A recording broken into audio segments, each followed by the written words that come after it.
So, good morning, everyone. Good morning. Good morning. Good morning. Okay. Morning. Karibuni, the last day of our training. Good And morning. yes, we'd like to begin. So, I'd like to get a volunteer to pray for us as we begin. Let's pray. Okay. Let's pray. Go ahead. Our Heavenly Father, we come before you this morning with thanksgiving.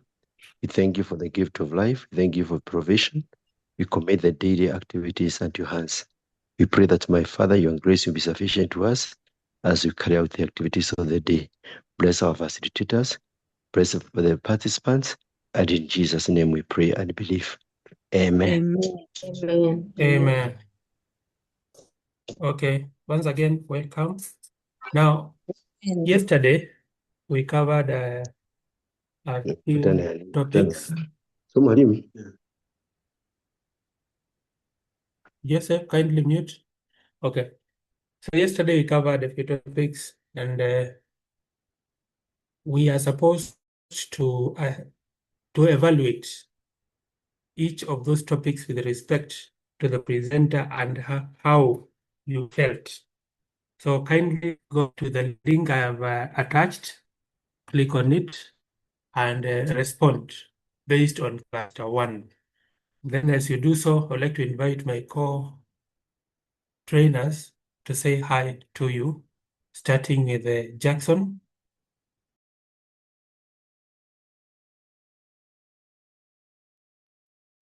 Hello, good morning everyone. So karibuni sana to our third day of our training session.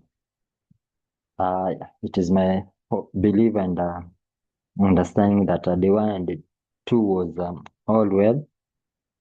We had a very wonderful session whereby we were able to demonstrate and to take you through the 3 core modules of our KEMIS system. To start with the institution module, learner module, and the user management module. So we want to encourage you to continue being attentive, being very active and collaborative so that we may get the best out of this training. So without much further ado, we are going to interact as we move forward with today's session. Asanteni sana. Thank you, Jackson. Alex? Good morning, participants. Welcome to the third day of our training. And I look forward to an engaging environment and active participation from both the facilitators and the participants. Thank you. Thank you. Thank you, Alex. Good morning, colleagues, and welcome to our final day of the training. So far, so good. I've loved everything about it. I'm impressed with your participation, and we are praying that we end well. I only want to urge you to beckon your colleagues so that they can join. I can see we are 51, and yesterday we were around 80 something at around 3. Just through the forums you use, tell them the training has started. Thank you. Thank you, Madam Jocelyn. Catherine, Madam Catherine. Good morning, colleagues. Welcome to our day 3 training. It's my hope that as we move along, we are reaching the expectations that we had in day 1. Continue being resilient and spreading the gospel. Thank you. So, our first presenter this morning shall be Mr. Alex. Welcome, Alex. So good morning once again, participants. This morning session, we are going to go through the reporting module. And I hope for a start and for us to be together, one, that you can hear me. If I'm audible, please react. Let me know if I'm audible so that I do not end up. Thank you, Ruth, that I'm audible. Thank you, Jocelyn. Thank you, James. Okay, thank you. Those are the first rules. If for us to have a very smooth set, please mute devices at your very end. And if you have a burning question as we move on, please do so through the chat section. But at the end of my presentation, we shall allow then that you can unmute and speak to us. So allow us to go through that route. And for this time, let me share my screen.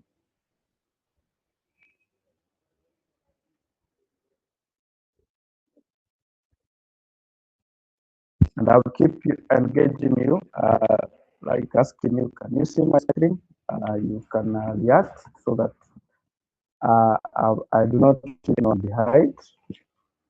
So yeah, I have just shared my screen to the presentation mode. So as I've said, this reporting or the reporting dashboard is very much related to how the users are assigned roles. Also, in terms of user management, they're intertwined because, again, the KEMIS system being a web-based system, and as my colleague Hadaria stated, it's a distributed system. So it's also based on roles, and especially the access control. For a system, we have three types of access control. There is one role-based control, role-based access control, or if we are to use, it's also called RBAC. And then we also have attribute-based access control, or ABAC. And then there is also mandatory access control. So a concept of these three access controls are at play when you come to the KEMIS system. So having said that, even when you come to reporting, remember you have various dashboards, or we have various portals. You have the dashboard for the CD, for the SCD, and for the sub-county council, as well as the HY, and the other users that could be created, say the deputy principal, the class teacher, maybe such. So every user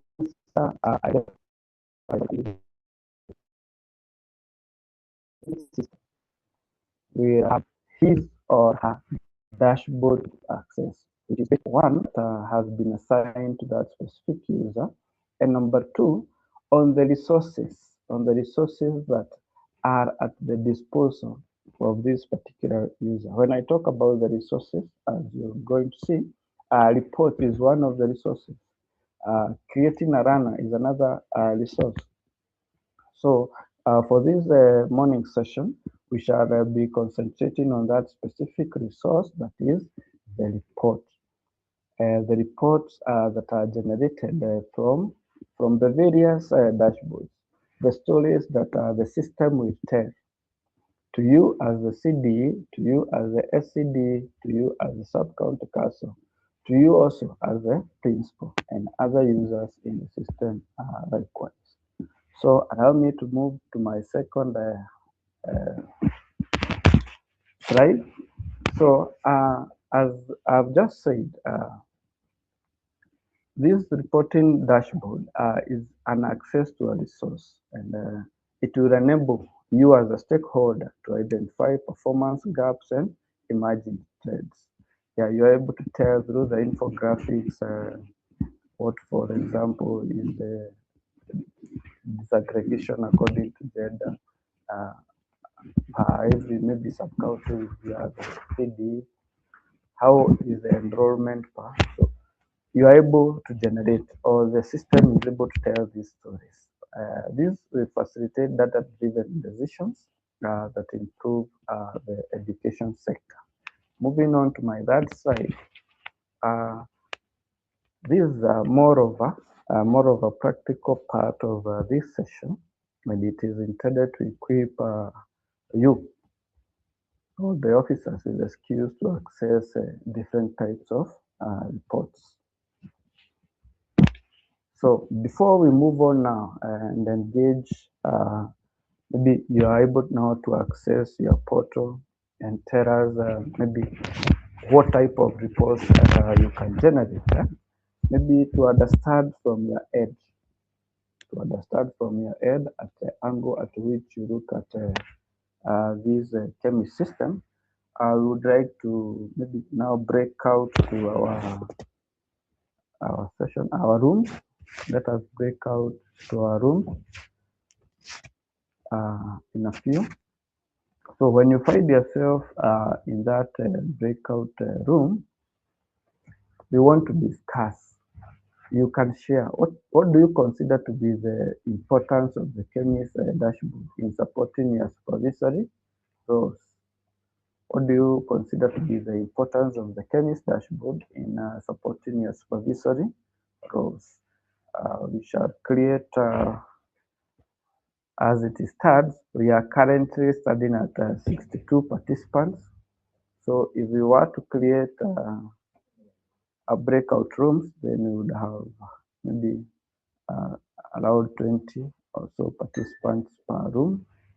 So if we are in concurrence with that, do we go out to breakout room? Please react if it's agreeable to you that we break out to our different rooms. Please react. Or maybe you will not have the breakout rooms, then you consider us to. Yeah, thank you, John. Thank you. So, okay, so in a few, you'll find yourself in a breakout room. And just as a quick recap, these breakout rooms are just virtual rooms, as you would have when you had a physical meeting. You're in the main session, and then because of the disruptions that would occur if you are all to discuss contained in the same room, you are dispatched to different rooms, so where you can now converse and choose among yourselves, say the chair who will moderate that session, and the secretary who will then present the room's discussion or to the main session when you go back to the main session. So this is just a virtual room. Do not log out when you are taken to the virtual room. There is a prompt that will come to your screen. Telling you now you've been invited to join a certain room, says room number 1, 2, or 3. So you can agree to that request, and then you find yourself in that specific room. Once you're in that specific room, please do not mute. Unmute and engage your roommates. To find out who is in your room, use the participant icon there. You find who is in your room. Then you can discuss or start that discussion. So in a few, you'll see this notification on your screen. Please join the rooms. And remember, we are saying that the question at hand, even as we go to our breakout rooms, is to discuss the importance of the KEMIS dashboard in supporting your supervisory role. What would you consider to be the importance of this KEMIS dashboard in supporting your supervisory roles? So await that prompt.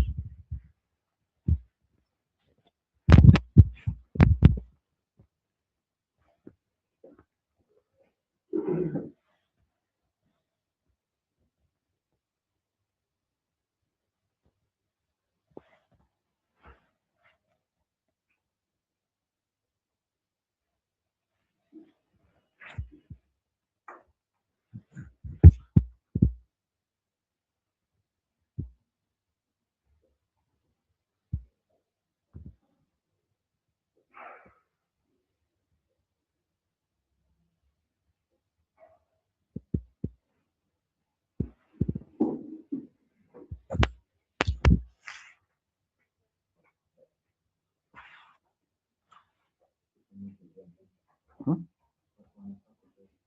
Hmm.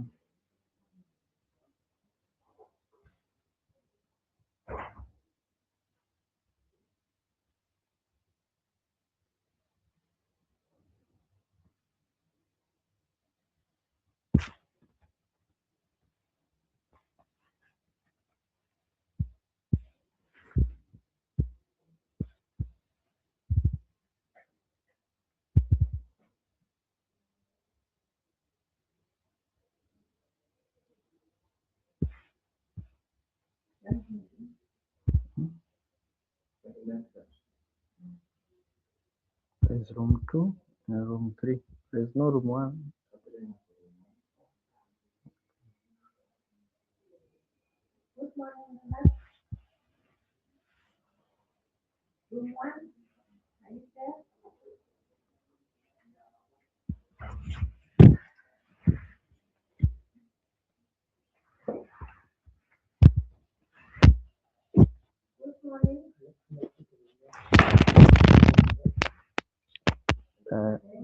Room 3. Naingia room 3.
Hmm.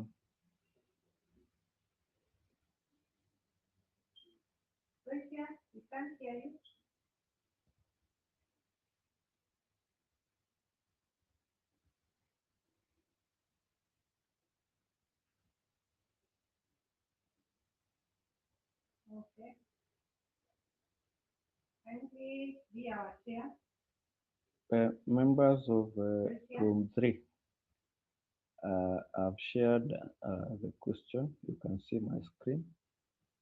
Please discuss and pick among yourselves the chair and the secretary so that we can present our deliberations when we go back to the main session.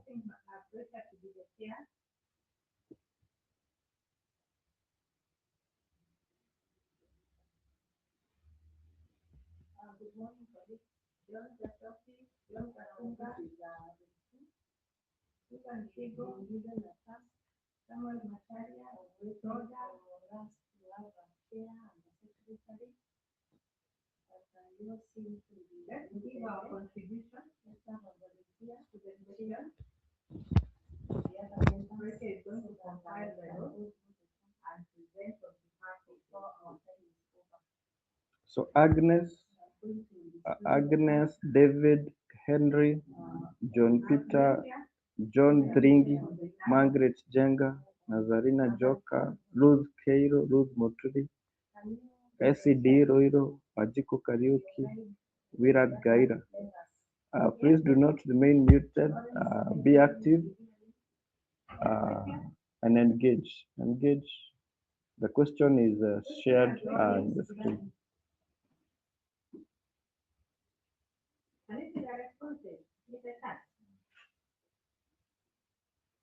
Good morning to you, madam.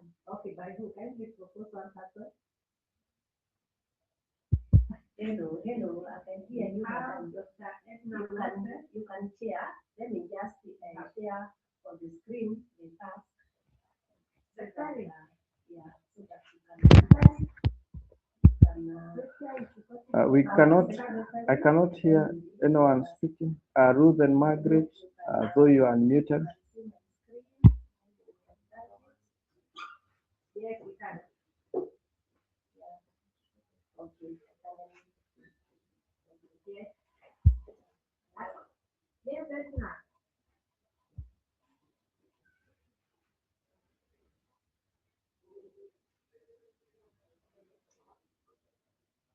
Okay, you understand? Okay, first I go from the road. What is going to be our chair? Robert? Thank you, please.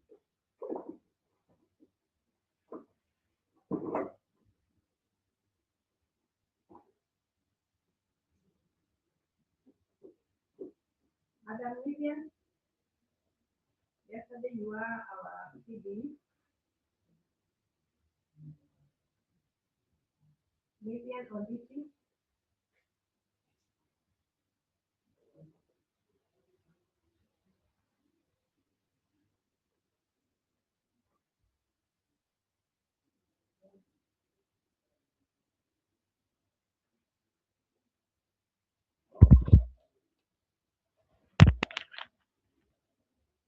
Madam Guru, good morning.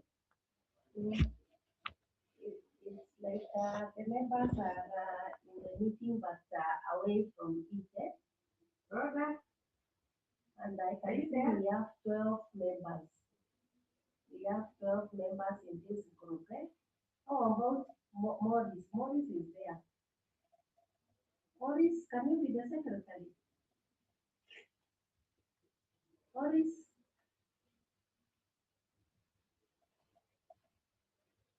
Morris?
Okay, okay.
Nimeweka hapo kwa intro. Damaris, nimeweka hapo kwa intro.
Welcome back to the main session. And thank you for having that time to discuss the question that is presented on my screen. So I would call out group 1. Yeah, and Catherine has shared the screen. Please tell us what you found in regard to that question. Thank you. On behalf of Group 1, I'm Kariuki Mwangi. I'm presenting for the group. So these are the discussion points that we generated. One is that the dashboard helps supervisors plan based on actual needs rather than assumptions. Number 2, it enables quick and fast response in case of issues raised. Next, you no longer rely on delayed reports from the schools. Then it also enables immediate intervention when anomalies appear. It also helps to prioritize schools needing urgent visits. The dashboard also ensures enhancing field supervision efficiency. It also allows us, instead of visiting all schools blindly, KEMIS dashboard will enable targeted supervision. Then you can be able to shortlist high-risk schools. You can prepare inspection tools beforehand. You can verify data before the school visit. So by the time you get to the institution, you already have basic information. Lastly, it guarantees access to timely and factual information. Thank you. Thank you so much, Bwana Kariuki. And that is group 1's findings. We now go to group 2. And as we go to group 2, you can applaud that group for wonderful work done. Thank you. Group 2. Yes, Maurice, sharing the screen. Thank you. Group 2, you are welcome. You have the floor. We have Pamela Jero to take us through. Thank you. In group 2, we discussed the following. Number 1, KEMIS dashboard helps support us in that the dashboard will enable officers to access reports for decision-making purposes. Number 2, it also provides real-time data in that supervisors can view up-to-date information on enrollment, attendance, staffing, and performance. Number 3, it improves decision-making. Data insights help in planning, resource allocation, and policy implementation. Number 4, it enhances monitoring and evaluation by allowing tracking of school performance and compliance with the ministerial guidelines. Number 5, enhances efficiency in supervisory work. Number 6, there is also the use of verification and validation of data that comes from schools. 7, improves tracking of learner movement from the SCD. The SCD is able to monitor transfers, therefore preventing loss of learners from the system. Number 8, there's distribution of textbook and other learning resources to schools. Number 9, there is the reporting efficiency. It simplifies generation of quarterly county reports by providing pre-analyzed data, therefore saving time for more field-based quality assurance work. Thank you. That is what we came up with. Okay, thank you, Pamela, and thank you, Room 2, for the wonderful presentation. Let us applaud Room 2 as we now go to Room 3. Thank you, Florence. Room 3, you have the floor. Ruth Moturi. Okay, for me, allow me to read. My network was not very good. It's allowed. Number 1 is the real-time monitoring of data by education officers, because they can be able to see data instantly, and this helps in supervision. Number 2, it helps in decision-making, which is data-driven. because the information is there. It helps in decision making. Number 3, it strengthens accountability and transparency. For example, there could be inflated in enrollment, and this helps in reducing corruption and protecting public resources. Number 4, it improves planning and resource allocation so that the resources are allocated based on actual needs from the data given.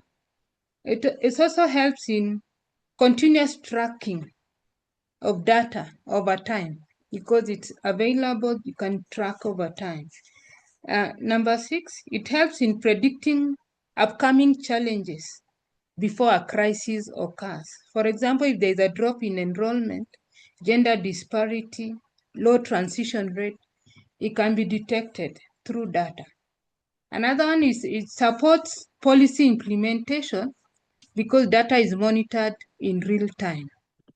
And finally, it reduces paperwork and saves time as supervisors can access the records remotely without having to go into the field. Thank you. Thank you, Ruth, and thank you, Room 3, for that wonderful presentation. Let us applause Room 3. Thank you, Dominic. Thank you, Ruth. Thank you. Thank you for that healthy discussion that we have had in our rooms. And it's evident that the KEMIS system is bringing good fortune for the supervisory roles that you are assigned. Because listening to the presentation in the main session, I could gather that, that this dashboard then will enable you make data-driven or evidence-based decision making. And I was, let me share my screen.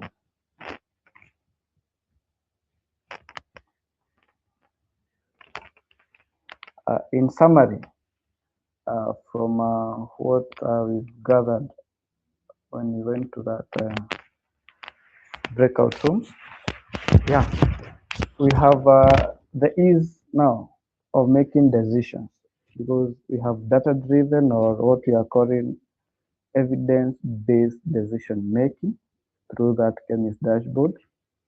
Now you talked of monitoring. You can make immediate intervention where this is required. You can also have institutional oversight at the field level. You are able to track data maybe from the sub-county, from the county. And they also real-time reporting, which now then reduces the delays. In one of the rooms I had, there is these delays that you have to walk to Jogoo to present your reports, or you have to consume your reports by maybe visiting that institution. But with the KEMIS dashboard, at the comfort of the office, you're able to gather this information. So this has been it. This is what we would consider the importance of the KEMIS dashboard. And the expectations, as could read from the presentations, is that you really need a lot of data at your fingertips. And you can be assured of this because even as the system comes right, you'll have more modules being developed, and this could only enrich the data that is at your disposal, and therefore you're able to make these concrete decisions, and therefore also translate to better decisions in the education sector. Allow me to move on to the next screen. This is also an activity, but this time we are not going to the breakout rooms. Allow me now I can pick from among ourselves. If you can see the question, is to discuss the characteristics of a good report. What would you consider to be the characteristic of a good report?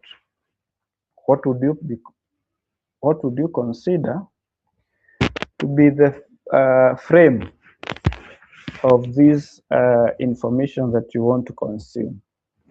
So I open the plenary. I think I should pick among random picking from among the participants. So Kababi Mugabi, are you with us? Kababi, you can unmute.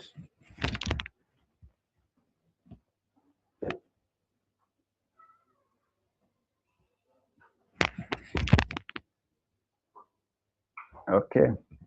We also have Pamela Jero. You can unmute and share with us. What do you consider to be the characteristics of a good report?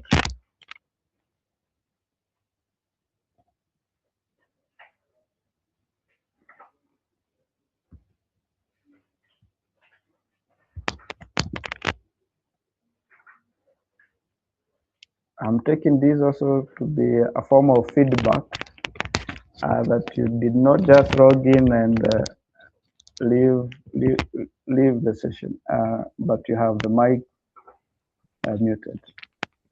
Yeah, I got Okay. from the message, the chat. Thank you. Thank you, Pamela. Yeah, you have the Hello? floor. Thank Yes, we you. can hear you. Personally, should I go on with presentation? If Yes, you can please. hear me? We can hear you well. Okay. From my perspective, the following qualifies a good report. Yes, A good report should be objective yes, and should be based on verifiable facts and physical evidence and not personal bias. yes, It should also be concise, straight to the point, and should be able to highlight the most critical issues that are meant to be addressed by that report. yes, And it should list down the action plan that can be used maybe to cater for the recommendations and the findings that were found yes, from that report. yes, It should also be timely. yes. It Timely. should be submitted while the data is still relevant for the purpose of proper decision making. It should also be action oriented. It should not just list the problems, but it should provide a clear roadmap for the Yes. recommendations and the blueprint of how those recommendations are going to be carried out. Okay. It should also be standardized, following a concise, agreed way of doing it generally. Okay. Thank you. Thank you so much, Pamela, for that contribution. I could also see from the chat section, the participants are sharing. I can get from William Gaira. A good report should be relevant and objective and directly address the topic at hand. From Ruth, a good report is clear. It uses simple and precise language. It should be informative and actionable. From Wajiko Karaoke, a good report is authentic, it's evidence-based and reliable. From Nazarena, accurate and consistent. From Paul Gungi, accurate. From Ruth, Josephine Duranera, a good report should be error-free. While Joseph Jero covers all required aspects of the issue.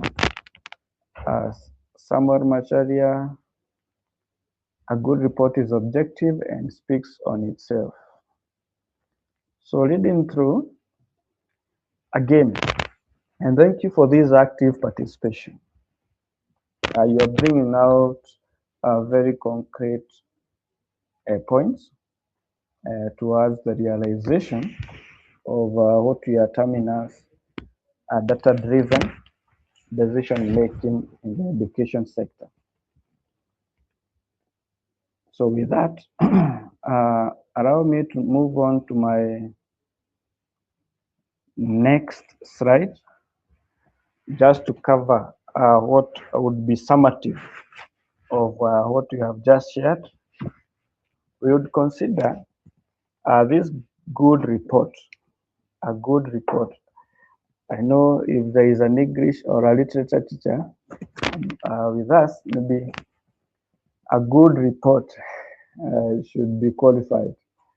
So with that, let me just highlight, that it should be accurate. The accuracy of input data provided should be highly adhered to, and then this data should be complete, or the report should be complete.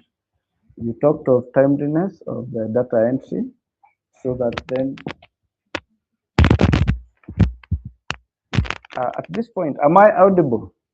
If I'm audible, please react so that you do not lose me. You are. Okay, thank you, Ruth. Thank you. So we also talk of this report being consistent. The consistency of the data provided is also very important. And also the mode of presentation. How do you present this report? And we shall verify from the portals or the dashboards that we have as the users in the KEMIS system. So moving on to the next slide. In this one, we should have a live demonstration on navigating through the reporting dashboards of the CD, CASO, and the SCD. So remember, I would also want to get this from your end. Yesterday, when we had our breakout sessions and we were going through the approval process, among us were CDs, CASOs, and SCDE, and also principals. So be ready.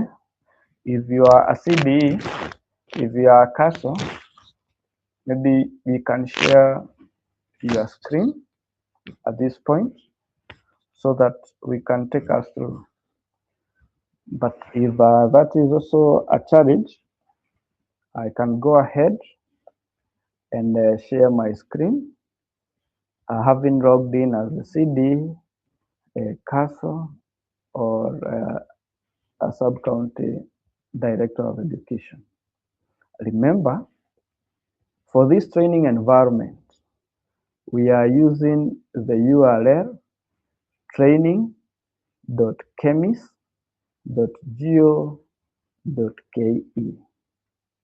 Remember also, our KEMIS system is web-based. So you can access this system via a web browser. And for this, you may choose your favorite web browser. Could be Google Chrome, there is Firefox, and there is also Edge. But for our sisters and brothers who are not on Windows system, you are using a MacBook, you could also have the Safari web browser to access the KEMIS system. So if you're in agreement that we have among yourselves to share the screens, please react.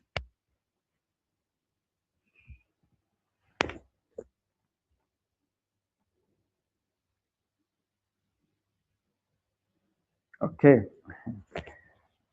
Silence may mean some are agreeable, some are not agreeable to that. So allow me now to share my screen having logged in on, or when I log in as a CD.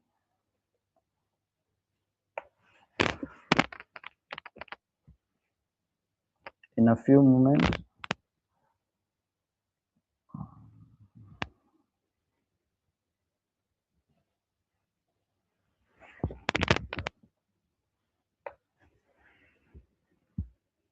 And remember, you as the CD, you as the SCD, you as the council, you only have reports that align to your role in the KEMIS system. So if you are the CDE, yes, you may have a global view of your county, but then if you are the castle, you cannot view some of the reports that are aligned to the account of the CDE because of what you are calling role-based access control, attribute-based access control, and mandatory access control. I'm logging in. It's taking time, but let's follow through.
Kindly hold on. It would appear the system, our internet abuse very as an issue, but we are addressing it. Give us a minute.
Members,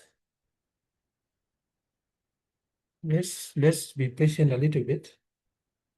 There's a slight technical hitch which we are trying to resolve.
Members, as we try to sort out the technical issue on our side, Maybe if any one of you who had the role of a CD, cursor, or SCD yesterday is able to share the screen and log in to the portal. Share the screen. First, share the screen and tell us how you got log in into your institutions or your portal.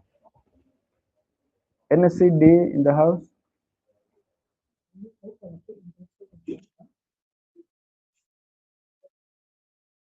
Any CD? If you are a CD,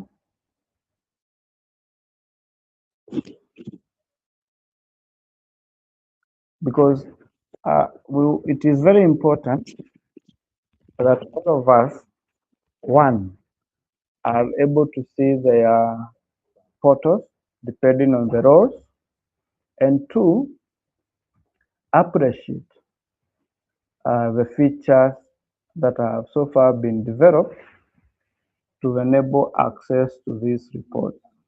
And number three, if there are any gaps before the system comes live,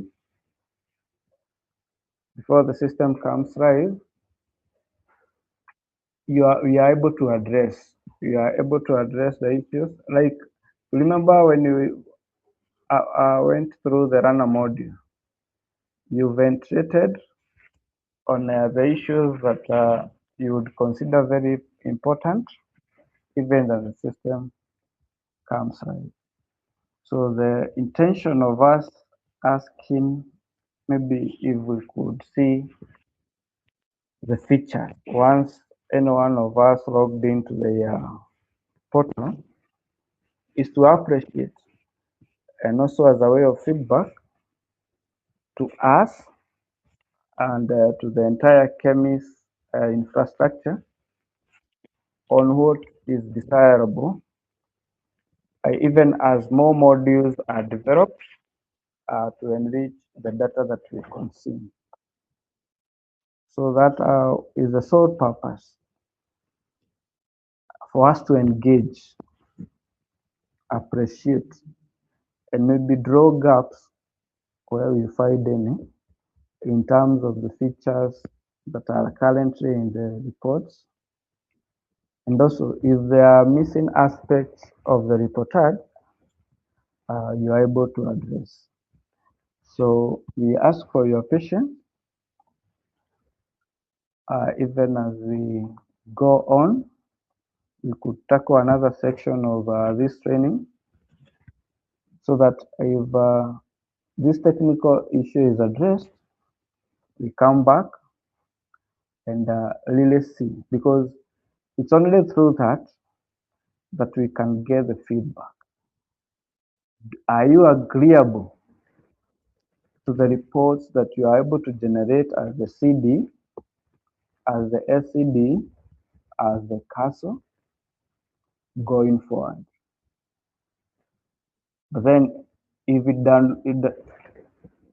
not suit you, then you are able to raise the queries, the missing aspects of what you'd consider the quality of a good report,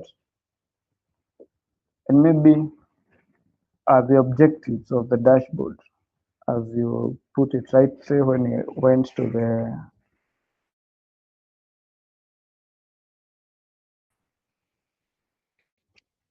breakout rooms, including data-driven decision making, targeted supervision. Sorry, my network is gone, but you can hear me now? Yeah. So I'm saying you want to get this feedback. Does the dashboard talk to you about this data-driven, real-time, evidence-based decision making platform?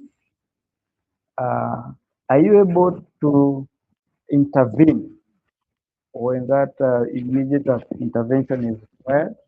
Are you able to monitor and evaluate from what has already been developed? And if that is not the case, then you can air your suggestions towards improving the same, and therefore having a very smooth run with the system. So allow us time allowing to come back for this section once the technical issue has been sorted,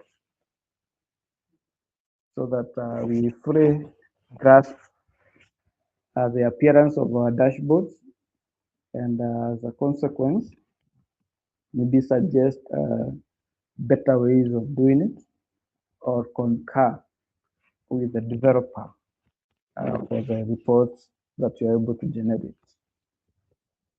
So with that, allow me to call in my co-facilitator, Mr. Dominic, now to take us to the next step. And thank you for having listened to me. I don't take it for granted, lending me an ear and having that moment when there was some freeze. So yeah, let us continue. And thank you so much, Samuel. Thank you, Catherine.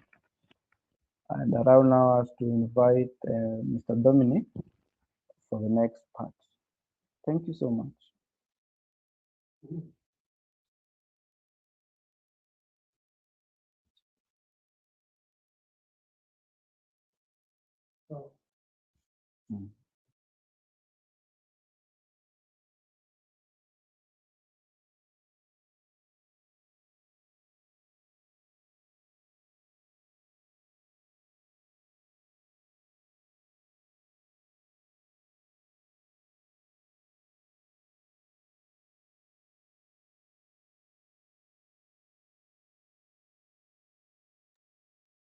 So, members, let's appreciate Alex first. Let's appreciate him.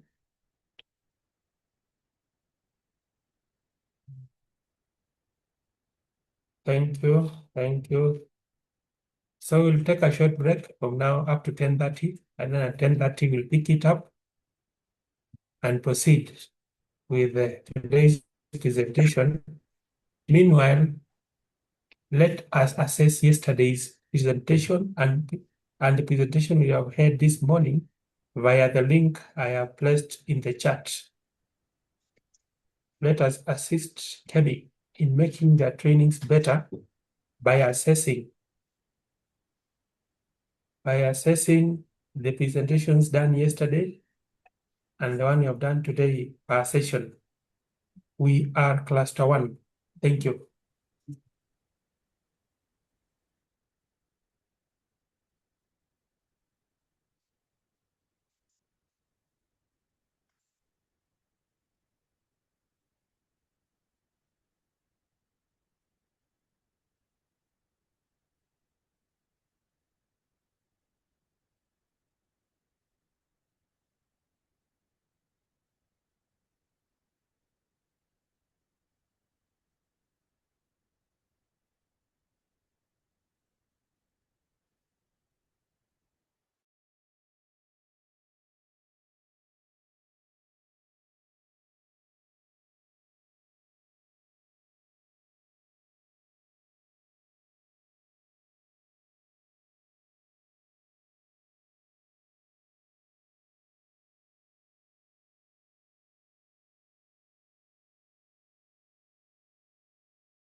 So good morning.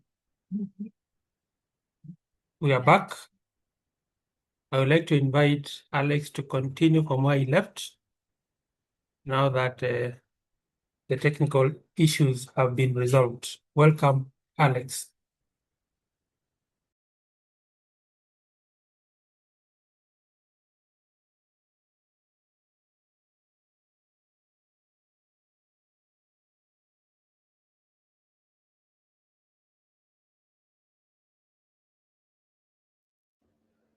Thank you, Dominic, and welcome back, participants. And we highly regret that freeze. Now, we are able, you can see my screen. If you can see my screen, please react. Please react if you can see my screen. Yeah, we can see. Yeah, react, use the react button. Okay, thank you. Thank you. And just to remind us of the basic rules so that then we continue seamlessly. Please mute the devices at your very end. I will allow time to ventilate on my presentation once you've gone through it. Thank you.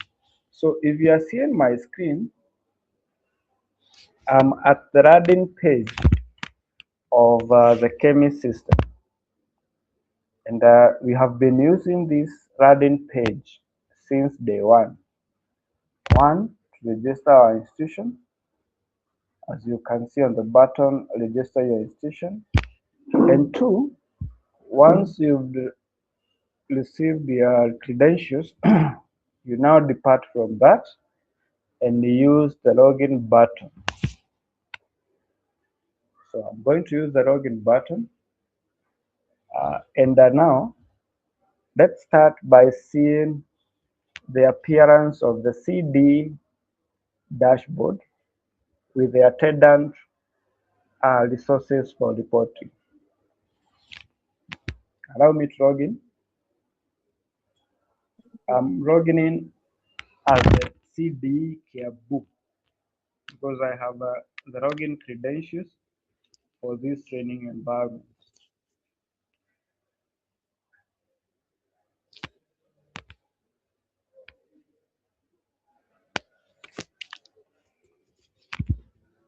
Hoping now you can see the dashboard. If you are able to see the dashboard, please use the react button to acknowledge this. Use the react button to acknowledge that we are together indeed. Thank you, Ruth. Thank you, Pamela. Thank you, Florence. Yeah, thank you, Matuli. Yeah, thank you, Justin. Thank you, John. Yeah. So before the freeze or before we went for a trip break, we had this discussion about the characteristics of a good report and what would be the purpose of this dashboard in enabling your supervisory role.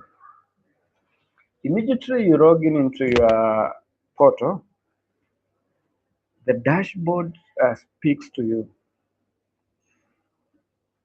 and it will speak to you in a language that your role authorizes.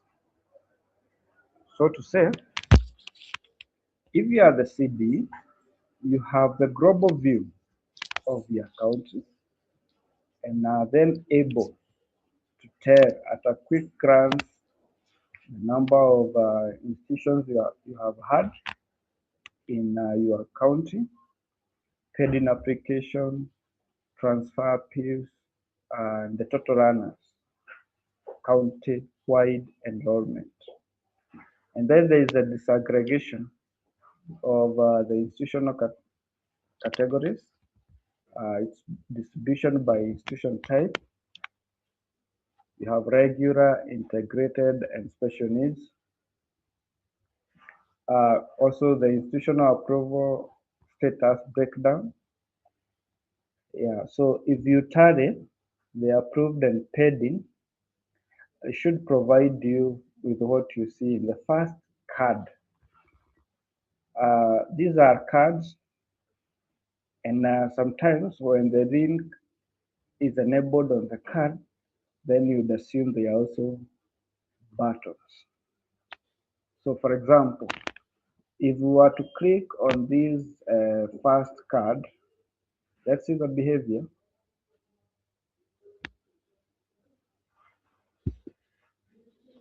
So it takes us down to the number of institutions that we have so far received. And you are able to perform or get information on the paid in ones, approved, reject, or that is rejected, SCD recommended, assigned SCD, assigned castle, and counter castle recommended. These are just some aspects of the dashboard that would enrich your decision making. We are saying we aim at data-driven, real-time based decision making. At the end of this, you can attest or maybe disagree with me that the features are full, and if there are any gaps, then you are able to raise, and we escalate to the developers so that we enrich KEMIS Live. So in terms of the reportage or the reporting module that is entrenched in the dashboard, on the left hand side, remember yesterday we said about the system behavior. This icon you see here is a toggle button. We said you can toggle in or toggle out. Toggle it in, you miss the names of those menus. You only have the icons. But once you toggle out, then you have the full definition of that menu. So for KEMIS reports, I hope you can see the menu is placed as number 3 from the dashboard. And on hovering at the KEMIS report, this is currently what you are able to generate as part of your reports. One is institutions registered per country. Institutions registered in your country, runners per grade in your country, runners registered per country, and pending institution registration per country. So let us walk through in each of them and see. And as we do it, the SCD and CASO should also be key, and also the CDE, because remember we are saying it's all about role-based access control as well as attribute-based access control. So depending on your privileges, you are ranking in the KEMIS system. There are defined reports that you could have access to. So in terms of the list of institutions registered per county, this is how you generate your report. We have a date picker from, you may pick a date, say for example, from Monday the 2nd, February 2026 to dates. Therefore, we want to find the list of institutions registered in our county. When you come to sub-county, you may leave it that way, and by that, you get the total number of institutions in your county. Let's see. Yeah, you would get it that way. So it's showing that we are showing 1 to 10 of 443 entries. So at a quick glance, you're able to tell you have 443 entries or 443 institutions. At this point, if the appearance or the look and feel of this part of generating the list of institutions registered per county is untoward to what you desire. Please, when we open the plenary, you can hear that, or as we walk through, please use the chat section also to hear your comments. So we say the system behavior is, you want to get the list of institutions registered in your county. If you are not specific on which sub-county you would want to get this information, then you leave the sub-county field as you found it without selecting. And that would give you the county position. But you may decide now to zero down to a specific county, like remove Kikuyu. If we go to Kikuyu, you see you have 8 schools or 8 institutions. And there is when you see institutional registration instead of school registration number, it is found that by the developers and those who conceived the system, that the word institution is favorable to school because, again, the KEMIS system has a 360-degree view of the education sector. So there are institutions and there are schools.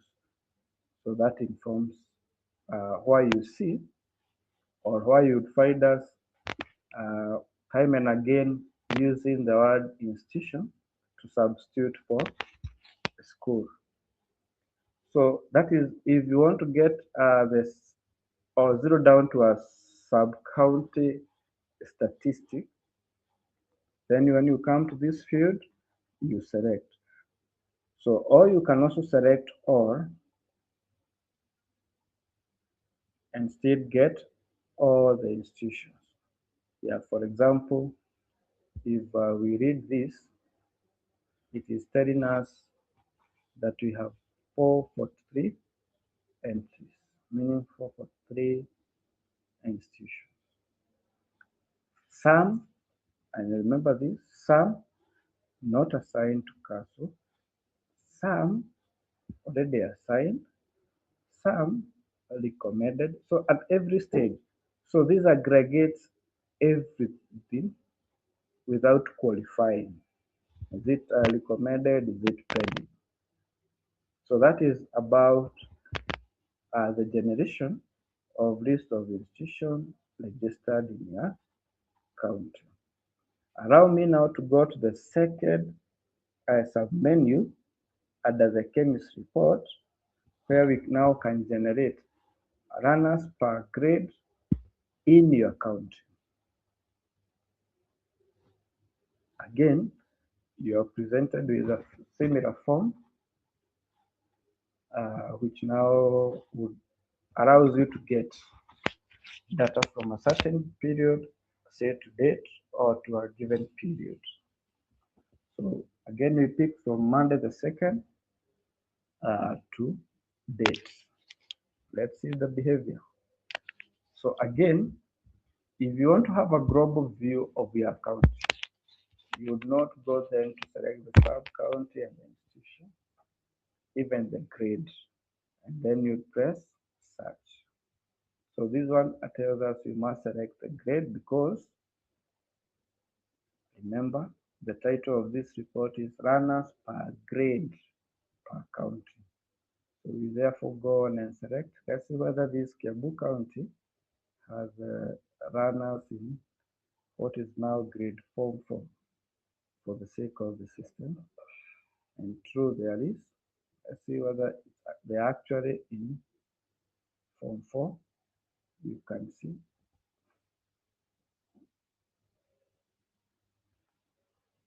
And it will have marks or watermark, very detailed, including the creation date and who created this.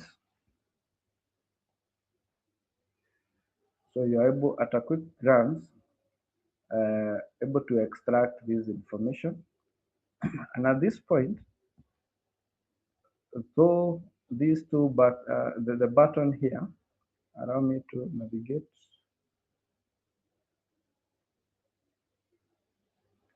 I hope I have not reduced the screen to a point that you are unable to see. So you are able to download at this point in Excel or PDF.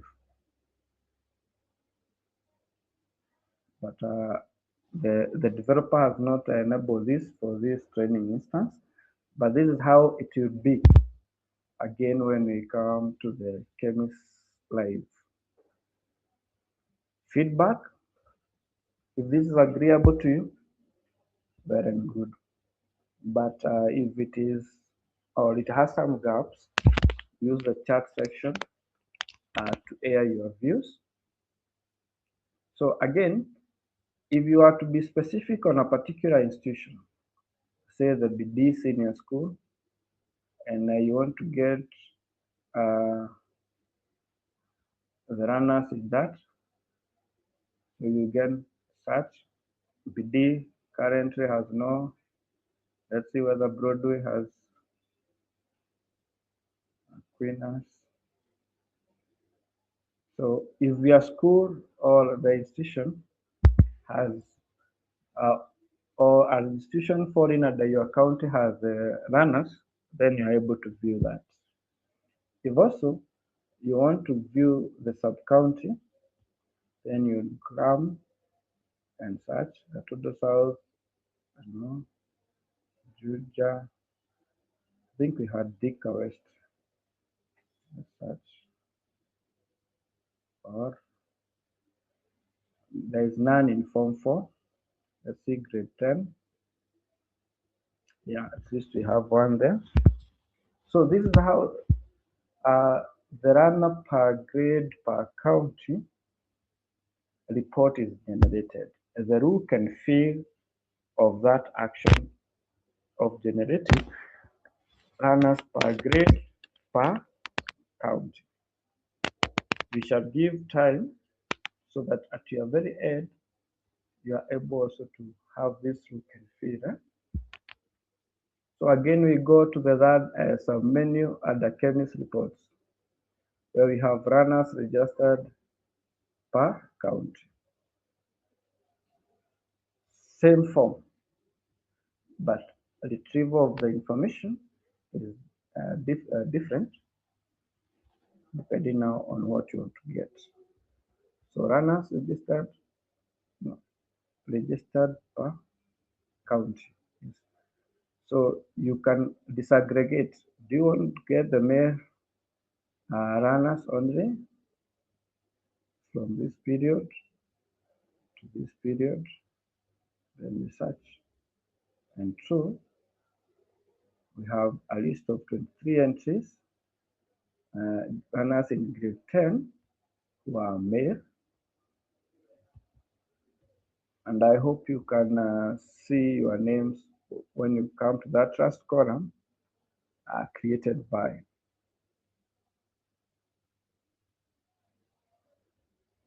Up to that point, if we are together, kindly react. I know you must be having a lot of views on this. Thank you, Pamela. Thank you, Douglas. Thank you, Ruth. Thank you, Abdikadir. We really are together. So remember, this is the CD's dashboard. So again, we go to pending institution registered per account. Same form, but on clicking search, then the data that you get is aligned to that report.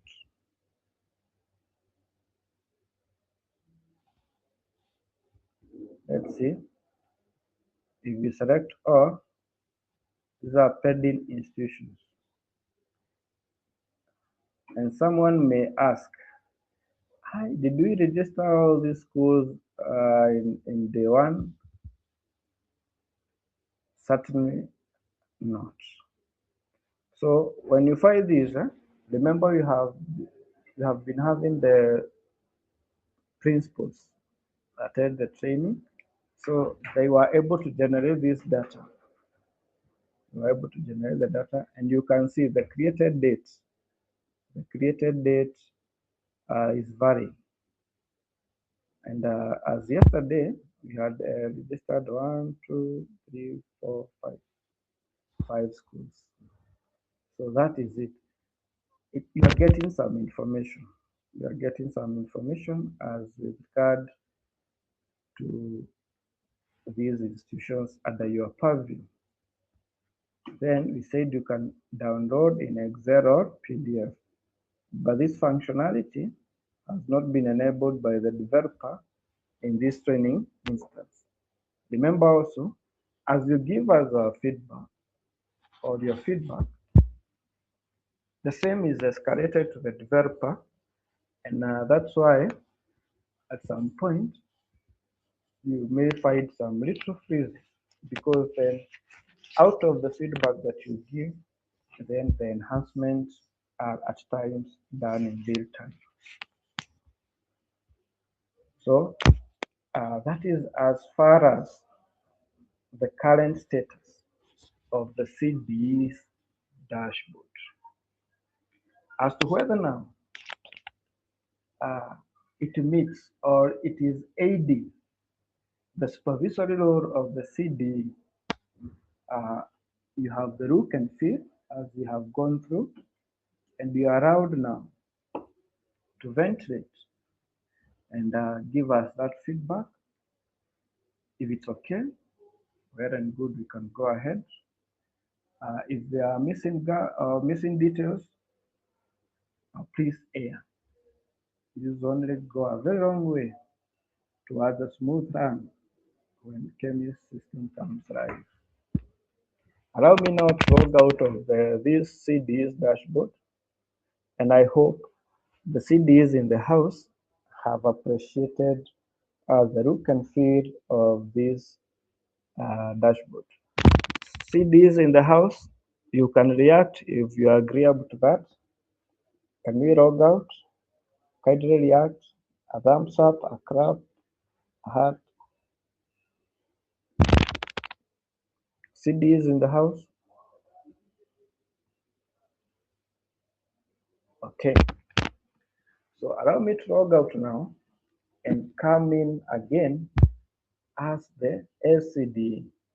But as I log out, look at this dashboard and let's find out if it will have a similar look or a different one when we come to the LCD. Remember, role-based access control, attribute-based access control, and mandatory access control as the guiding principles for the users in the KEMIS system. I'm now going to log in as the Vicar West Sub-County Director of Education, because again, I have the login credentials for this training environment.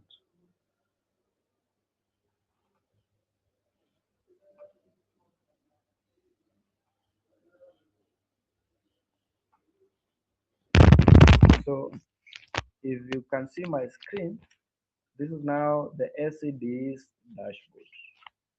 And you can see here, instead of CDE, it is now LCDE. In terms of the story that the dashboard just begins to tell you, we have registration applications awaiting LCD review, total institution in that sub-county, total learners, and subject combinations. I think this was now missing in the CDE's dashboard. We have gender distribution, submission action status. This is common. This is common both to the CD and the LCD, and also the institution per constituency in the sub-county. So it is disaggregated to the constituency level for your planning purpose. So allow me now, this is the dashboard. Let us see the menu for the KEMIS report when we come to the SCD. Again, because of the role or the privileges, the SCD KEMIS reports on menu is now different from the CD because we are now at the sub-county level. So the SCD is able to generate reports with regard to institutions registered per sub-county, runners registered per sub-county, and pending institution registration per county, per sub-county that is. So again, the form is almost similar to what we had in the from the CD side. So we begin from again date 2 to 13, and now we want to get for Thika West because this is SCD for Thika West. And sure, you can relate to this information. Yesterday we had Group 2 Senior School. Remember Singapore, St. Peter and Paul Senior School. So you're able to get details, including if you do not have the telephone number, you now can pick from here and quickly place a call to that principal. It will tell you even on when this was created and who created that institution. So we go back again to runners registered per sub-county. Look and feel of the extraction form is the same. You can disaggregate it. You want clear runners? Let's see. Form 4, Thika West. And if you are keen enough, whatever the CD sees should tally with what the SCD is able to view. Else, then there are gaps in communication. Yeah, it is telling us the same because remember when we had the CD, we were unable to generate any data for Form 4. Let's see grade 10. Male, we had 0. Let's see female. Yeah, we had Miran, Wajiro, and Dai from Royal Girls. And you are able to see that. So SCD is in the house. As we go around, take notes, air your views in the chat section. But as we come to the end of the presentation, you have the floor so that you'll be able to unmute and present your views to the plenary. Now let's go to the third sub-menu, pending institution registration per sub-county. The extraction form is the same. It's asking for the period from 2. I'll pick that to 13 and then search. So the SCD Thika West have been active enough to have no pending institution registration approval for this period in that sub-county. So that participant is the look and feel of the report that you are currently able to generate from the SCD's dashboard. As to whether now it meets the criteria for or the characteristics of good reports, as well as enabling you achieve your supervisory role in a smooth way. Is it data driven? Is it data driven? Is it save time? Does it enable you to have this immediate intervention, targeted supervision? and such.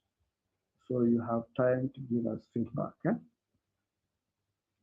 So with that, allow me now to log out as the SCD and now go down or go to the sub-county CAS, and let's see how the dashboard looks like. Before I log out of this SCD, I hope you can appreciate the look and feel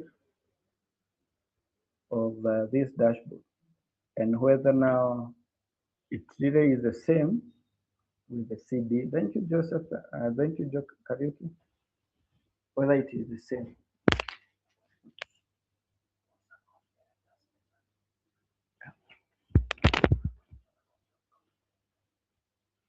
Okay. If I go, okay. If I look at the chat section, Shermith Watetu. Our SCD is going to be allocated different username and password rather than what they were using for NEMIS. Make a distinction. That was NEMIS, and this is KEMIS. So, and as we saw when you are registering the institution, or when my colleague Jack took you through the user management, you would receive your login credentials for this system.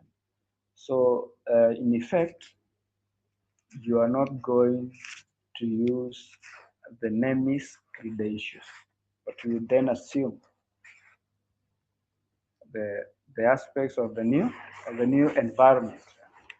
Remember, through the evolution, NEMIS is EMIS 3.0 and KEMIS is EMIS 4.0. I hope I have answered, Shani. Pamela Obuya, you are saying, with this dashboard capture all runners, including private schools? It will, since it is projected that all runners in within the precincts of this country, Kenya, will be in KEMIS. So allow me now, for the other part of the questions, are Maisha number, are runners Maisha number serialized? Not exactly. Remember when we went through the runner registration, confirm and proceed triggers 3 events, including the auto generation of the Maisha number, which is unique to that particular runner. Thank you so much. Allow me now to log out as the SCD and come in as the Sikaso.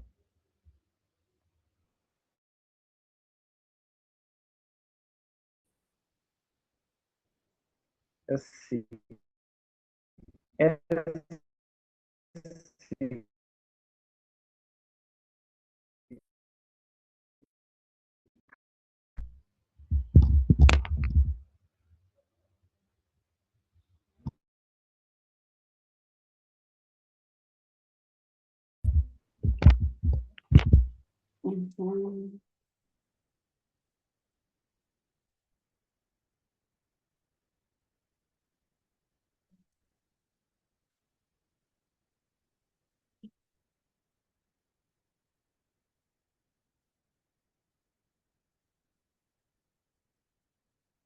So bedi zinafanywa wapi? Office. Tunafanyia hapa or the other office depending on what is happening. But sometimes we do it outside.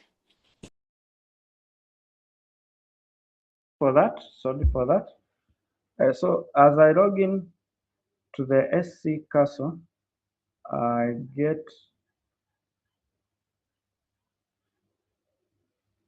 Pamela Obuya has a particular question in regard to the report. Is there a way of separating learners in private school from public or for purpose of capitation? For this question, allow me first to go to the SC Council, then my colleague Jocelyn will come in for that.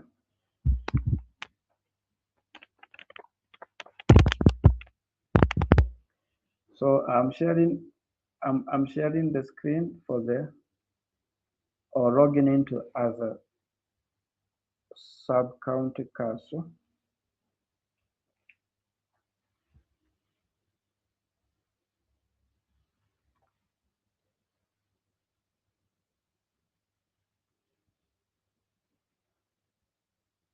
So if you can see my screen, please react. If you can see the SC Council dashboard, please react. Thank you so much. Thank you, Catherine, Pamela, Kariuki, Ruth. Thank you so much. We've been saying that you make a distinction depending on the role that you assume to be a user when you're in the KEMIS system. Guiding principles, role-based access control, attribute-based access control, and mandatory access control. So it is agreeable to all of us. We have been reviewing the CDS dashboard, the SCDS dashboard.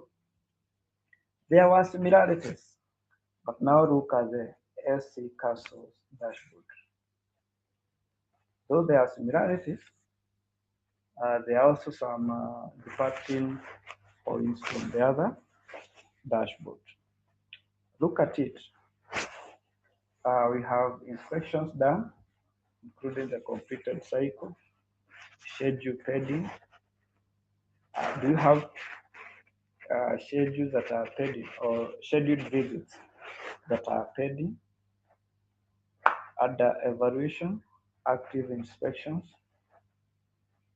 reviews required and pending, and setback by SCD, which will require revision.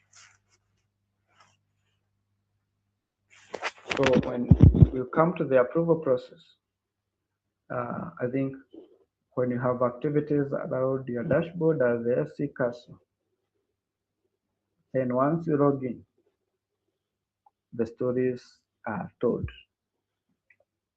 If we go down, you have disaggregation of institution type distribution, distribution by type, I would say, pre-primary, junior school, senior school. And then to your right, you have upcoming inspections. This is just a notification that dear SC Council, remember about Singapore, St. Peter and Paul, and Group 2 Senior School. Past inspections, you are able to generate these historical records of completed institutional inspections. And you can see down there the status of these inspections. For example, up here, we had upcoming inspections. That is before you now complete. And if you do so, then a table is auto-generated there below with the information on when this completion happened, including your ability now to view that report. I hope it's agreeable to the councils that their dashboard already has enriched information, and that the stories that it is telling are aligned with your role. If this is agreeable, you go ahead. If there is any departure from what you desire, then you can air your views. Let us now go to the reports menu, KEMIS reports menu. At this point, you do not have so much to generate. as compared to the SCD and the CDE. Maybe for the SC castles in the house, you do not quite agree that you are unable to get this other part of information. But remember, it's role-based. It's role-based access. So let us see these inspected schools submenu and see what happens under it. I click on it, and then a similar form to what we have been having for the CD and the SCD pops up. And it allows us now to get what period do we want to generate data for? What is pricking us now to get this list of inspected schools? Is it from yesterday? Have I been asked for information for this month, last year? So in that manner, you are able to generate your reports. I could just pick the second 2026 up to date, and let's see what this brings up. So you can see you've been able to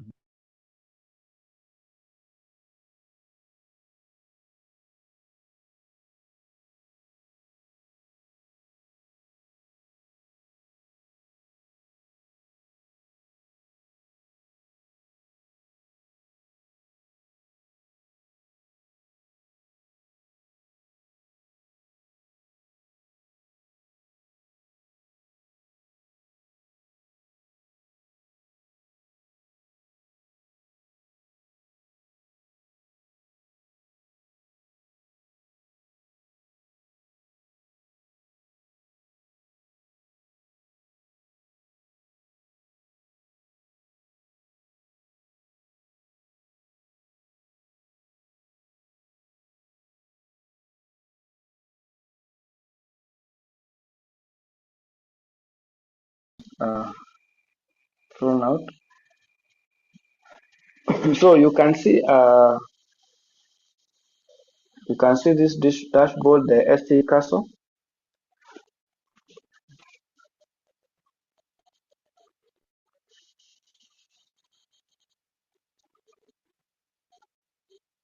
Okay, this is the dashboard for the ST castle. If I'm audible, react. If I'm audible, please react so that you do not lose me as I come to the end of my presentation.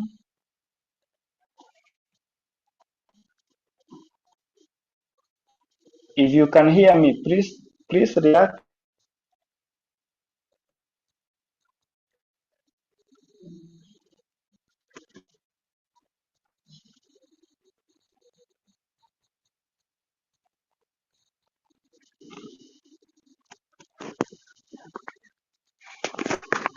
Okay, what we are saying, this is the SS Castle's dashboard, SC Castle's dashboard. But what we are able to generate so far from the SC Castle is only the inspected schools report from the KEMIS reports menu. So for the SC Castles in the house,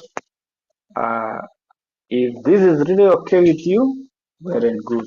But again, if it does not really meet what you would consider as enabling for you to conduct your business, you can now air or use the comment section to air your views. But as I promised, once I'm done with the presentation, then in the plenary for about 10 minutes, I will allow you to unmute and air your views. So again, for the SC Castle, you are able to download your reports in Excel and PDF. But I get a concern already from Florence that could we use the word of Yeah, that one is okay. It's an escalation or what you view. Yeah, it's okay. It's okay, Florence.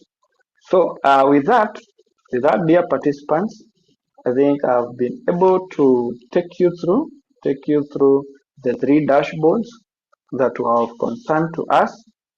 That one for the principal is entirely under the privilege of your principal. But for your sake, because again, you have a supervisory role, allow me to log out and lastly, now log in as the institution so that we can see what these officers under your purview will be generating. Because you can ask for information and then maybe you find them like having been reluctant to share the reports, but it is not maybe in their own making, but the design of the system. And as such, again, you can ventilate on the same and air your views. So allow me a moment.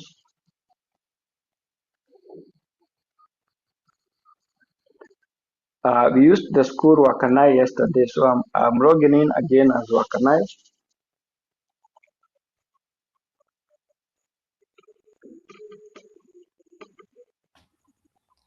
Sam, my hand is up. Your hand is up. Allow me for a moment. Allow me for a moment to log in. Then I'll allow you in. Allow me for a moment so that we can have now the session to answer this. Thank you. So this is the institution's dashboard. If you can see my screen. So again, the stories that it tells are a bit different from what the other users can tell because of the privileges again for this user. But when we go to the KEMIS report, you can see the HOI or the principal is able to generate learner list in the institution.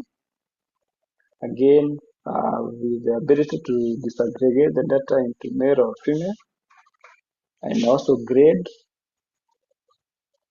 and whereas date up to date from 2nd of February up to date. Then you find that there are no schools, there are no runners with the male.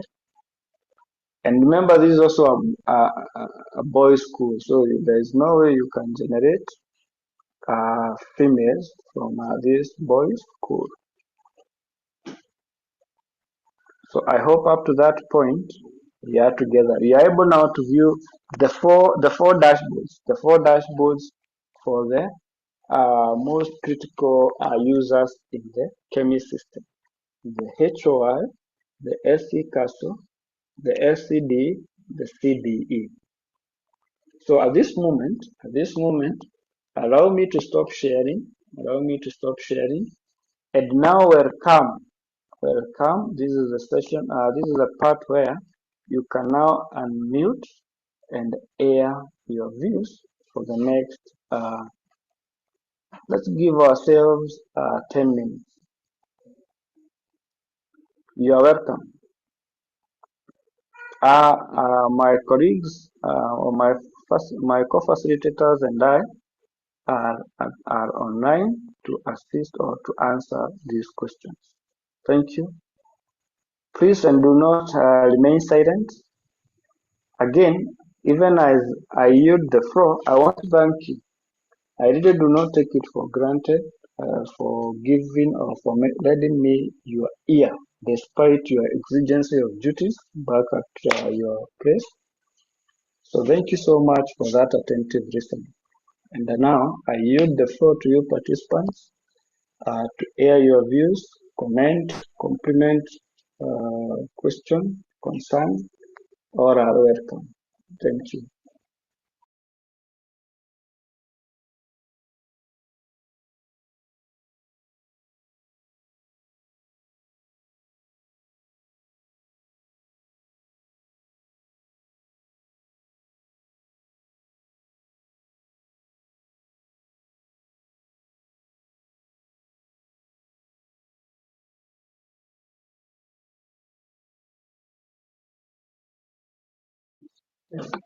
Florence, you can unmute. I have seen your hand raised. Florence, unmute and speak to us. Yeah, thank you. My concern was that we are talking about inspection of schools, whereas in quality assurance we use the assessment of schools. There's no longer the issue of inspection. So I was asking, could we use the word assessment or schools assessed, school spending assessment instead of inspection? Thank you. Okay, thank you, Florence. That is well noted and shall be escalated to the correct person.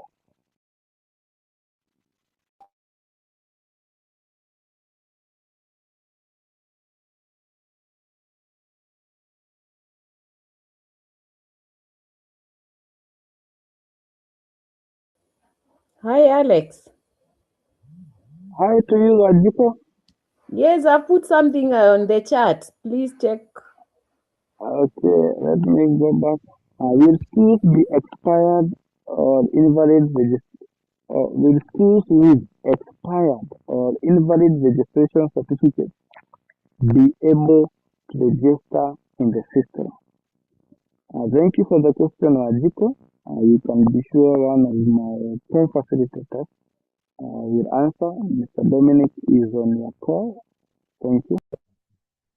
Okay, thank you for that question.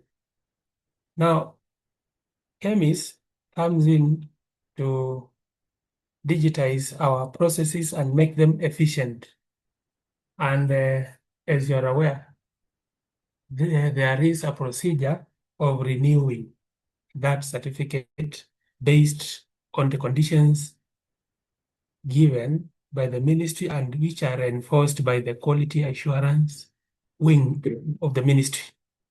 So schools will attempt to get into the KEMIS system, but it will be your prerogative to advise the CD that that school's certificate has expired and therefore you do not recommend them for registration in KEMIS. So that now the CD can instruct such a school to apply for renewal of their registration. Now, I hope that is clear. It's clear, Dominic. Yes. But I wish there is a way the system can detect. You know, the Because system. if we leave it to us, we may not know when they are registering. So we are not able to advise the CD in good time. So this will just go through. And we'll have the same thing, the problem and challenge we've been having with schools that are operating under expired registration certificate and they are silent. They don't want to report to our office. We try to find out they are just operating underground. I wish there is a way the system can detect and reject until they get a valid certificate. So I have a question for you, Wanjiko. Yes. Now, under the current system, how do you go about it? I'm saying it was the same challenge. We have so many schools, especially private schools, that are operating under invalid or expired certificates, but they are still moving on, doing everything on the NEMIS, but trying to get them to register. They don't want to register, they remain underground. So I thought with this system, we can have a way whereby the system can detect and say, no, the certificate is not valid. To assist us also here on the ground.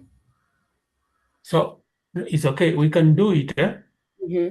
But you know, there's something we need to appreciate, all of us. Systems usually act on the data presented into the system by a human interface from where I sit, from where you sit, from where the CD sits. A system, if you buy a very efficient machine, your laptop, Yes. and you never keyed in anything into that laptop, do you know it will never give you an output? True. So now, what is your suggested change in the system which can help you from the quality assurance perspective? Yes. Suggest, how should we I'm advise suggesting the if developer? there is a way the system can bar them from registering, if they are not allowed to register by the system, they rush to us telling us my certificate is invalid and seek re-registration. And did you Now, if know they are that given a walkover, if they're just eh, given a walkover with whatever kind of certificate they have, they'll eh, just register and continue operating under such invalid and expired certificates. now, by the way, when the system, the current system now, the KEMIS we are introducing was being developed, Yes. the thinking was Mhm. that when the castle is sent by the sub-county director to go and assess the school, Mm. the actionable report they'll bring back, part of it would be on that issue about the validity of the registration certificate. Yes. Yes. That was the thinking. So now you Mm. want us to add it even more. No, I don't know. My It's already suggestion, that one. Hapo ndio unafungia. Hapo kwa report. no, report we shall do. Eh. So, is the registration dependent on the report we shall give the sub-county director? Yes. All right. Yes. That's the case If then. you say the certificate has expired, the registration has expired, that Mhm. will be the end of the registration of that school into KEMIS. So now the school will now be forced to renew Mm. their registration so that they are admitted into KEMIS. All right. That is great. If there is a Yes. control measure, that is good. Yeah. Thank you. But I still want to ask the same question Wanjiko is asking. How will we know it's expired? Because we'll not go to every school every single day. You will not go every day, but at the time of registering into KEMIS, it will be the duty of the quality assurance officer in that area to visit every school which is requesting for registration into KEMIS. You will not do the report from the office. And if you do it from the office, it will be taken that Ulienda. Okay. Yes.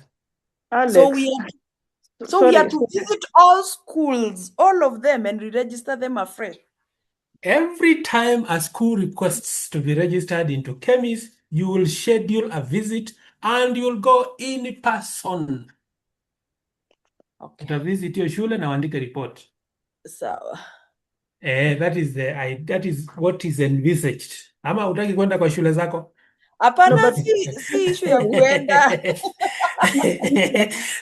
You will go to your people. We are Sawa. requesting. We are actually requesting. Sorry. Yes. Yes. We are requesting that on that tool for ease of work, it should be such a way that when a school's certificate re-expires, because there's a time frame, it should last 1 year, provisional should be 1 year. The system should automatically click that school out of the system so that they come back and request for registration. True. That is what I was suggesting. Exactly, that is what I was suggesting, Dominic. I also agree. That So the system castle should tool, hebu andika hiyo kwa chat, andika kwa chat. Ndio on the copy. CASA tool, when you are Andika kwa given chat. when we are given a provisional certificate that lasts 1 year, that school should be kicked out of the system. They should not access the system until they come back for registration. Okay. That is what we are requesting that to do for us, so that we are able to know whose registration certificate has expired and whose is still valid. Because they take advantage and stay without coming back to us to say their registration is over. And you see, as officers, we keep on moving from one station to another. So when I go there, I will not know whose certificates are still valid. Okay. I have written. Nimeandika. Go ahead. And the other issue is when we enter when the schools enter learners on the dashboard on their tool, are the numbers serialized? No, the Maisha number. The Maisha number, are they? No, they are not. They are not serial. So what stops anyone from registering and registering and registering? Because the Maisha number will be tied to put the birth entry number, and birth entry numbers will be verified against the CRS data. They cannot and they will not. So when is this verified, or the system will automatically At the click? point of registration, KEMIS will be linked to CRS. CRS is a department in the Ministry of Interior, which gives us birth entry numbers and issues the birth certificates. But remember also that learners at some point are allowed to do exams without birth certificates. Learners were, but in KEMIS they will not. Or now with those without birth certificate will not get into the system. That will be one of the motivations. Then that will be the only point of control, because as it is now, we have some learners who have managed to sit exams without birth certificates because it was open. So that will be one of the controls that we'll have in place so that we avoid re-registration or double entry. Yes, it will be But controlled because the birth entry numbers will be cross-checked by the system and the data by CRS. As it is now currently, we have learners who have no birth certificates in schools, and they're in school. So once we do that again, we will also push most of the learners out of the system, out of the schooling system. We have already raised the matter with the heads, with the principals, and told them to communicate to the parents that now they need to process the birth certificates. They have the information. Okay. Yes. I have a question. Yes, go ahead. Yeah, in case of a sub-county where we have more than one quality assurance center and standards officer, is it possible for the system to generate credentials for other castles to access the system other than relying on only one person to access that system, in case the input of that person also should be counting? Now, the way the system is done, when the CDE assigns the sub-county director of education, under the CDE's dashboard, the sub-counties are listed, and it will be the sub-county director, this sub-county, the sub-county director, this sub-county. Then, for the sub-county director of education dashboard, when they go in, they will have the castle listed there. And initially, in the initial nomenclature of the system, there were names like Castle John, Castle Dominic, Castle Josephine, Castle so and so. But there was a proposal that individuals come and go. What remains is the office. So the sub-county director will be assigning Castle Machakos Town, Castle Kiambu West. So now the castles will have the credentials. So if there are two castles, they will have the credentials to get into the system, but it will be one castle at a time. So if I'm in the dashboard or in the portal as the castle Kiambu West or Thika West, and we are two of us, the other one, at the time I'm in the portal, the other one cannot get in. If they try to get in, they log me out automatically. I don't know whether I'm answering you. It is the office of the castle which will be mapped in the system. Iko sawa? Yeah, iko sawa kabisa. Okay. Hello, I want to get back to the registration of learners. Yes. And I'm thinking of private schools that may be in the pending because they have not met the basic requirement for registration. And they have learners who are supposed to be registered in KEMIS. So how it might take a long time before they register the learners, which will disadvantage the learners in that particular school. So Will happen in such a scenario. In such a scenario, the proprietor of such a school will either fast track the registration or run the risk of losing the learners to a school which is duly registered, because for a learner to be registered in KEMIS, there must be the school where they are in must already be registered in KEMIS. So it is the school being registered in KEMIS first, then the learner being registered in the school. So if as a parent, if me as a parent, I realize that my child, and therefore my learner cannot get into the government, taking my learner there. So the proprietor will be right. What would you have done? What is it you suggest? What is it you suggest we do to such a school? For now, I don't have a suggestion, but I was just raising that because it's likely to happen. It's likely to happen. As it happened when we were registering grade 3s for NEC assessment, the first grade 3s. There were so many schools without registration, but they were allowed to register. This time round, there will be no two ways. It is either you are registered or not. So that is the position, because if a school is operating, then they should be able to meet the standards the quality assurance wing has given. Failure to which such a Hello, school Dominic. should strive. Yes. Hello, Yes. Dominic. Yes. I just want to react to what Florence is saying. If a school does not meet the basic minimum requirement, it means it's not supposed to be existing. That is the registration. It's not possible to register this school because it has not met the basic minimum requirement. So, as you are saying, some schools will be forced to offload their learners to other schools that are registered, because there is no way we can have it two-way, that we allow some who have not met the requirements to register their learners. If the registration is a requirement, I think the only way out is the school to offload those learners to schools that are registered. But yes, and it would be a good way to do. Yes, go ahead. What is it that we have on the ground now? What we have on the ground as we speak, they are private schools with learners and they are not registered. Okay, so now let's go to the chat and finish with the chat so that we proceed. Will the issuance of registration certificates be digitalized? Dominic? Yes. Yes.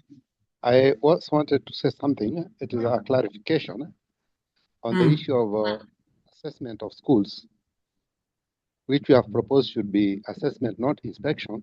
The question is, to have a template for CASOs to use. All CASOs will use the current template from DCAS. Is there a specific template that will be issued? You realize these are very many assessments that will have to be done within a short period of time. Is there a specific? Thank you. That is work in progress. There is a template being developed, and it will be placed in the KEMIS system so that all of you across the country follow the same script and are guided on what to look for. It will be within the portal. You just fill and then submit. It is work in progress. That's okay. Thank That you. okay? Very okay. Okay. Okay. So registration of schools will continue the way it has been. The normal way CASOs do their work. I'm answering the issue of issuance of registration certificates. Now, when you register in KEMIS, we are simply onboarding a legally existing school into the KEMIS system. So we are not registering the school or taking away the work of quality assurance and registration of schools away from them. Then will the system generate a template for school? Tumejibu just a few minutes ago. Most principals don't care if the school is validly registered or not. When CASOs conduct assessment and recommend for re-registration, the recommendation may or may not be implemented until when something arises demanding for valid registration certificate for school. I suggest an automatic compulsive prompt to require registration once a certificate is expired. We have already taken note of that. So thank you for the interactive session. Let us appreciate Alex for work well done.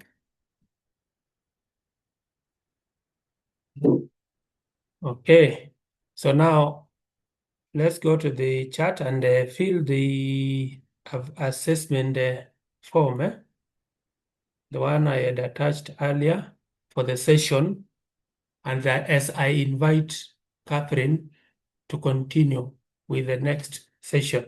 Welcome, Madam Catherine. Of course. Iko mwisho. Hapa baadaye.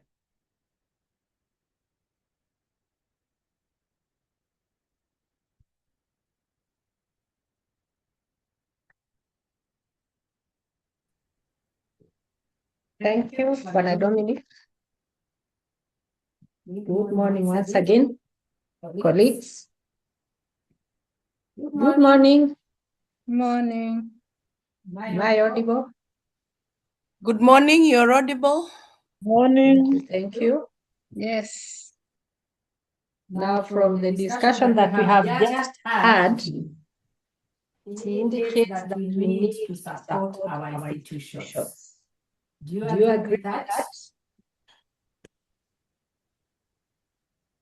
It was clear from what you are writing in the chat that some of the heads do not care whether the school is registered, whether it's on a provision certificate, whether it has ever been assessed. They don't care, so we need to support them. And once we support them, they will be compliant. So I'll be taking you through institution support and compliance. And we hope that by the end of this presentation, we shall see whether we need to support our institutions.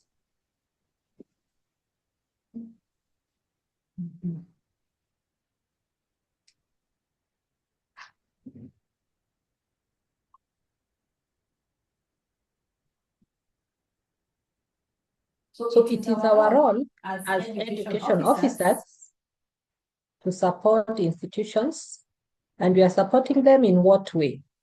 One, training. We need to train them. For the last 2 weeks, we have been training principals of senior schools. We are yet to train primary schools, but we shall continue getting new heads of institutions in our sub-counties and in our counties. New heads who have just been promoted. So previously, maybe they were deputy principals, so they did not participate in the training that we conducted. So it is you to organize and take them through this same training that we have taken you. I hope you will be in a position to explain to them how to register an institution, how to admit learners, and how to carry out transfers within the system. You should be in a position to do that. Then we need to make a follow-up. Once we have trained them, visit these schools, check what is happening. You can randomly visit a school, tell the principal to log in, check whether the data on their dashboard is matching what they have been submitting. Maybe you can ask one of them, how many boys do you have in your school? If they say 50, is this what you have in your system? So make a follow-up. And in case there are some problems, maybe with logging in, generation of reports, you should be in a position to solve those problems. And when we do all this, we shall be assured of data that is credible, that is coming from our schools, from our sub-counties, and from our counties.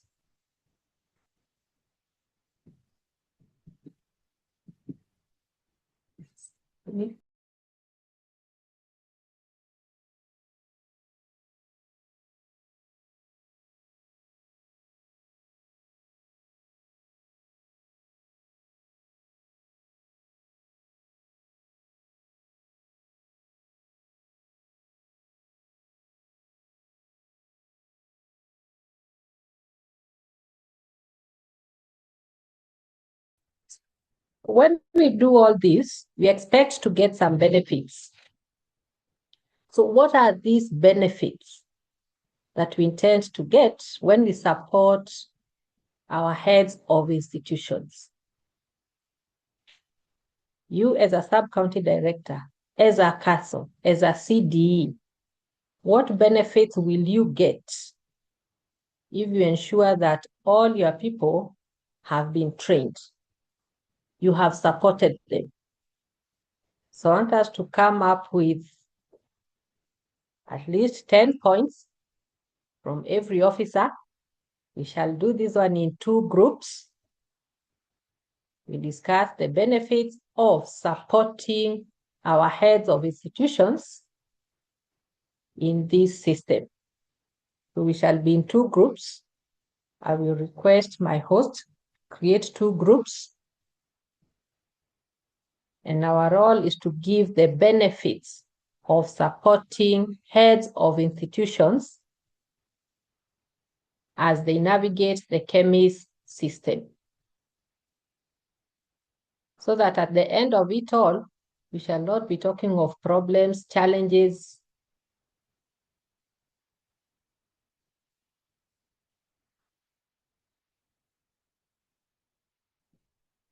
So kindly accept to be moved into our new rooms.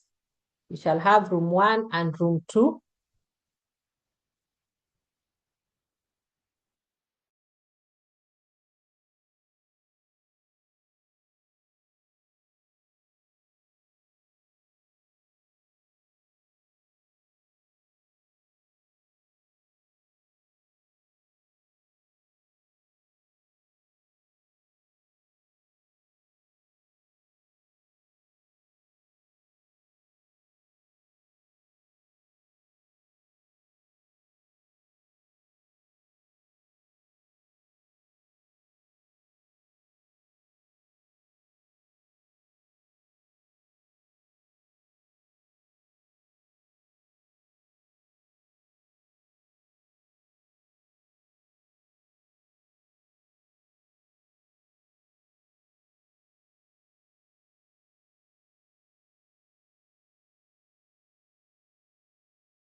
officials who had arrived to forcibly remove the school center manager, Mary Saburi.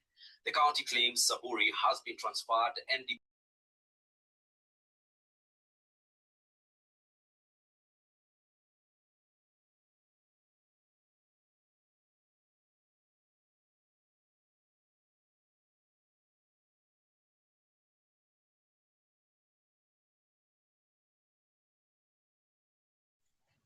Now, welcome back to the plenary.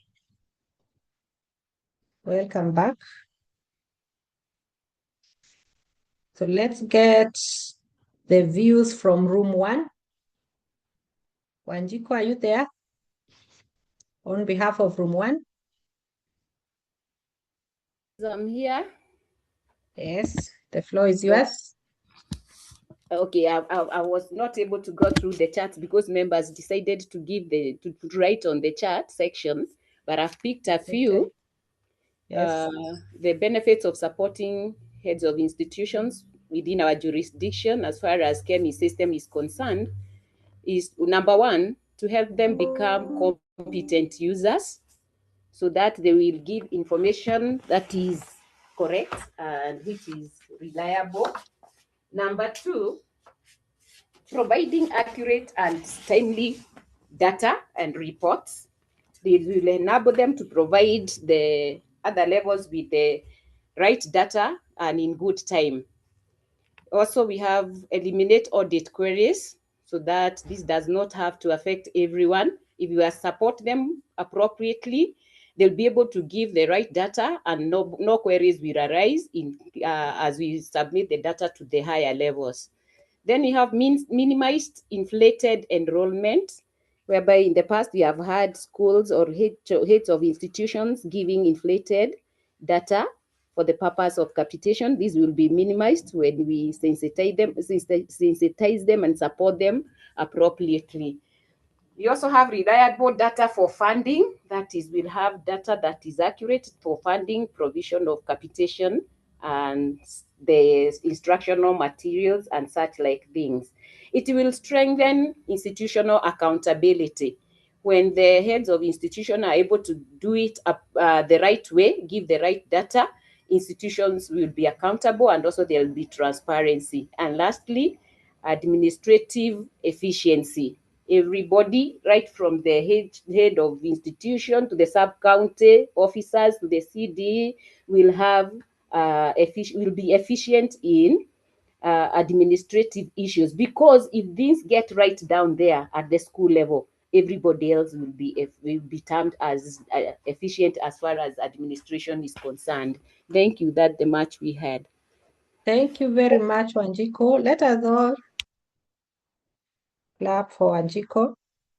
Let's appreciate the good work that has been done by room 1. Thank you, thank you, thank you. Room 2, Kariuki Mwangi. Okay, thank you. We also looked at the benefits of providing technical and administrative support to the institution. And these are the discussion points that we generated. One is that all schools shall be registered in good time because of the training, the capacity building. There will be minimum legal challenges emanating from schools operating illegally. There will be real-time information that is provided at all levels. There will be increased operational efficiency and productivity at the institutional level. There will be better time management instead of wasting time trying to work with deadlines. There will be better resource allocation, which will be as a result of being easier to identify school needs. This shall also streamline communication at all levels from the institutional level. There will be better accountability because everybody is aware of what is happening, particularly at the institutional level. Institutions will be able to meet timelines without being pushed. There will be no delay in decision making because information and data is available. There will be consistency at all levels from the school to the sub-county director in terms of flow information from the institution. There will be evidence-based feedback because we can depend on the information that is available. There will be enhanced human resource capacity among the institution administrators. There will be also what we call seamless transition when there is changeover in administration, because what is required in terms of information and data is available due to the capacity of the one who is handing over, as he also hands over to the incoming administrator. Thank you. Thank you very much, Bwana Kariuki. Let us appreciate room 2. Let's give them a clap. Thank you, thank you, thank you.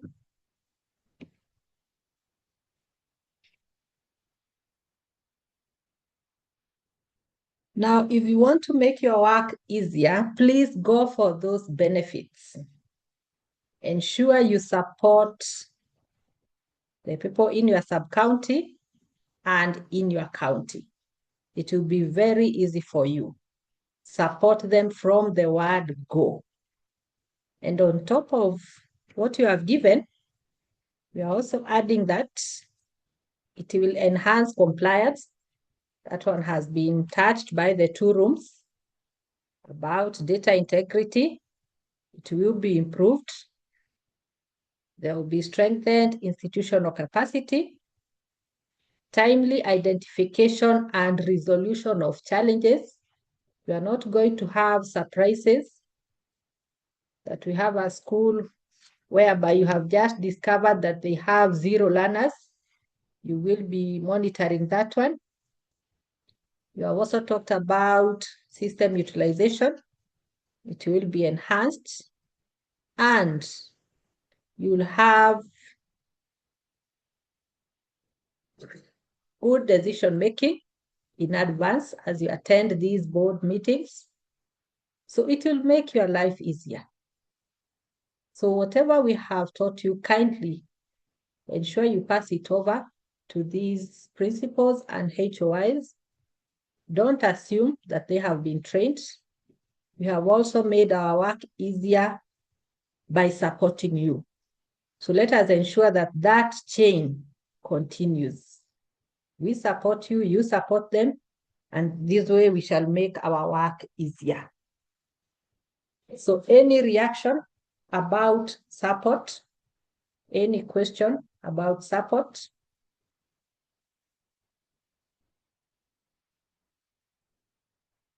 Questions about support and compliance? Reactions, additions from you members?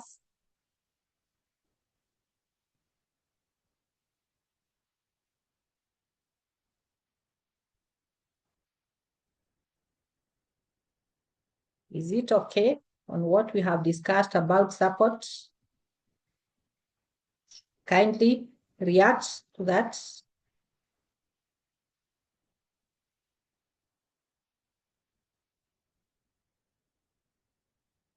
Members, I'm waiting for your reaction about support to our institutions.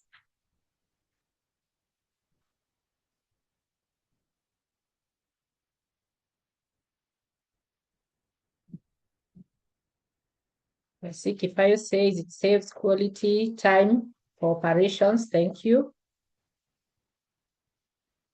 So do we all agree that we need to support our institutions?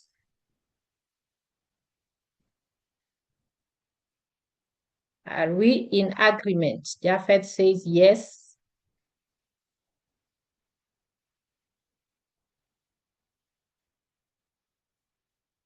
Are we in agreement that we need to support our institutions? Yes, yes. Yes. Wanjiko, yes. Paul, yes. Ndati, yes. Dorcas. We are in agreement. Akunga, I support. I support. Thank you, thank you.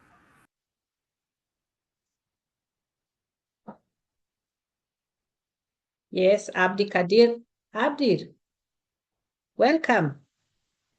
Thank you, Leila madam. says yes. Do you agree that we need to support our institutions? Yes, 100%. Thank you, thank you. Zila Mwagogo says yes.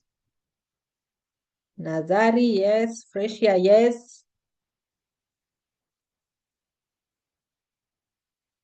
Gladys, yes.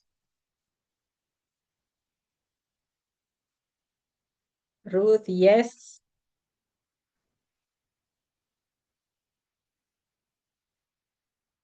Pamela, yes. Ruth Muturi, yes. Paul Ngugi, yes. So you are saying yes for your area.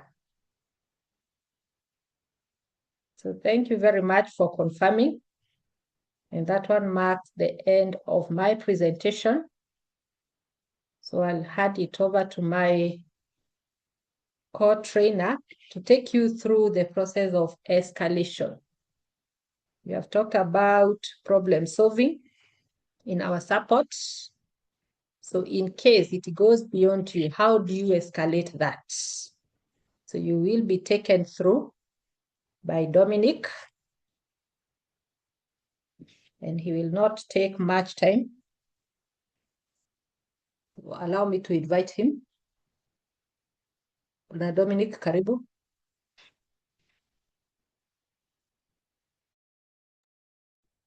Okay. So,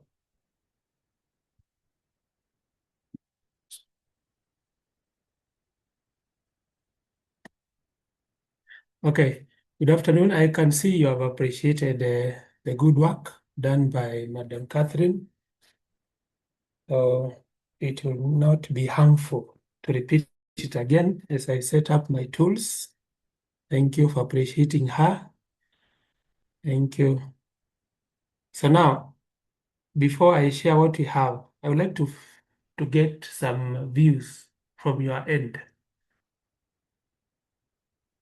How do you think escalation should be done in the event that there is need to support a certain level, that is either a primary school head teacher or a senior school principal or a colleague officer in the office? What steps do you propose should be taken so that such an officer operates smoothly and seamlessly in the KEMIS system? You could raise your hand, we'll allow you to speak so that we'll see whether you are set or we need to give you the Makenya right away. What do you suggest should be done? Or you can write on the chat.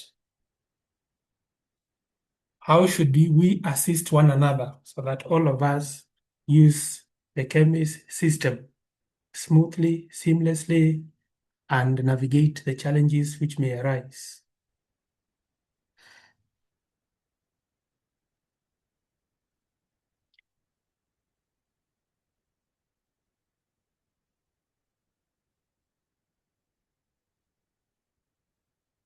Or everything will be okay. Everybody will be comfortable in using the system. Nobody will need to be assisted by another. And in the event that somebody wants to be assisted and you do not have the capacity to do it, what do you think should be done?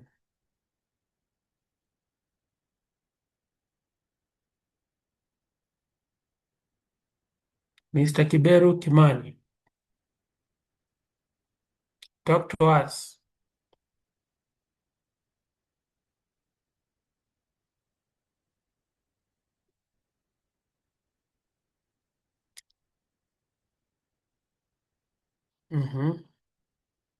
We can't hear you. Unmute and speak.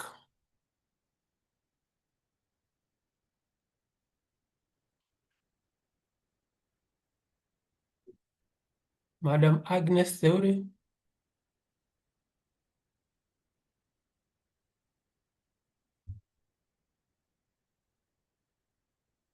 Am I audible in the first place?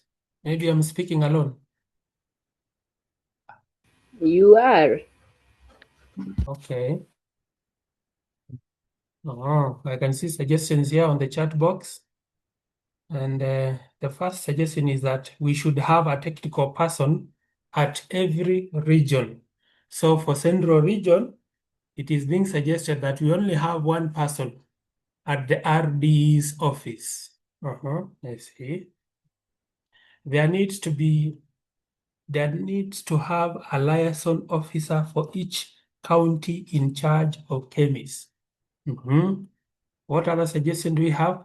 We have a suggestion for a regional officer, a county officer. There's another suggestion that we should form support groups. Okay. Which other way do you think we can assist one another so that every time somebody has a challenge, that person is assisted? Other than the region, county, and the support groups?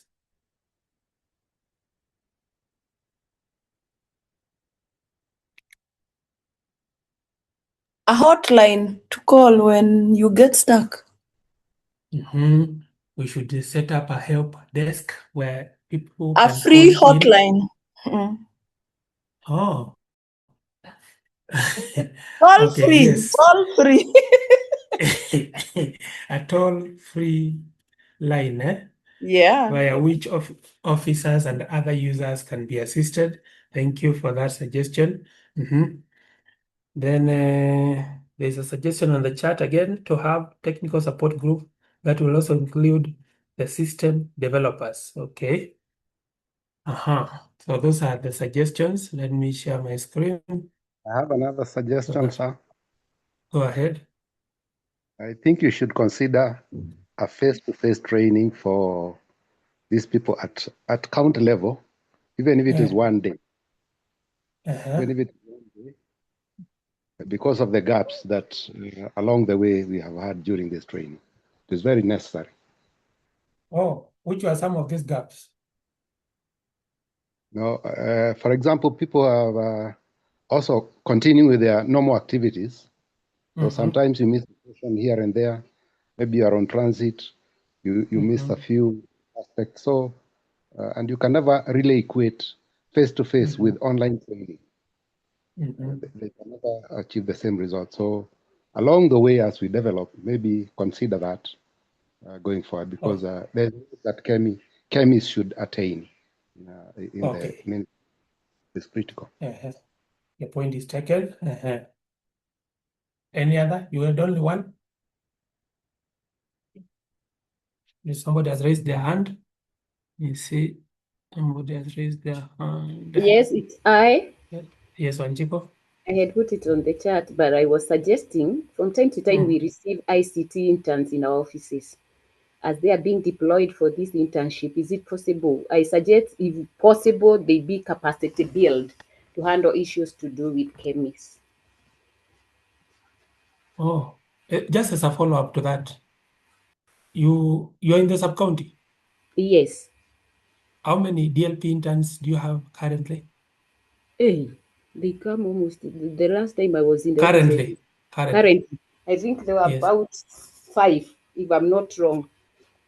And how many educational zones do you have in your particular sub-county? 3. 3. And you have more than 5 schools? More than 5 schools? Yes, there are 5, Schools? The interns are 5, isn't it? I'm not very sure of the number, but around there. But they are around 4 or 5. They are less than the number of schools, isn't it? Yes, they are less. What but do if they they do? are capacity built, Dominic, before they are deployed, they are capacity built.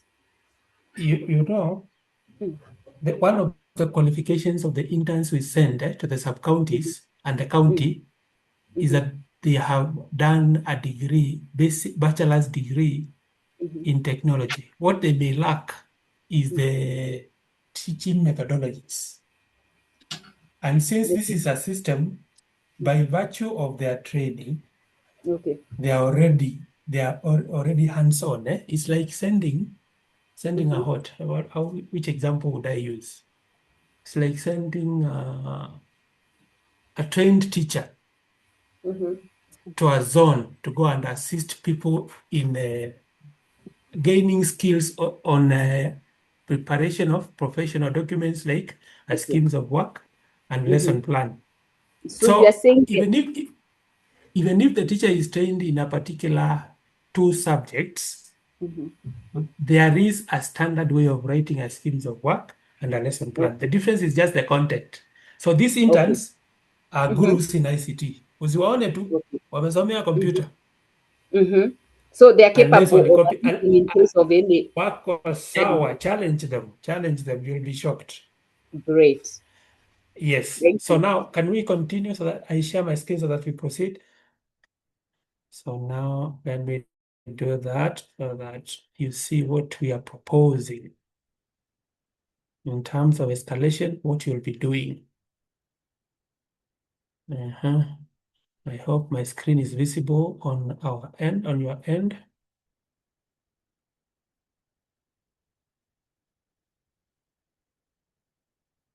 So now there are 4 escalation levels, and for us to by the way, to escalate is to pass the buck to somebody else in terms of seeking assistance.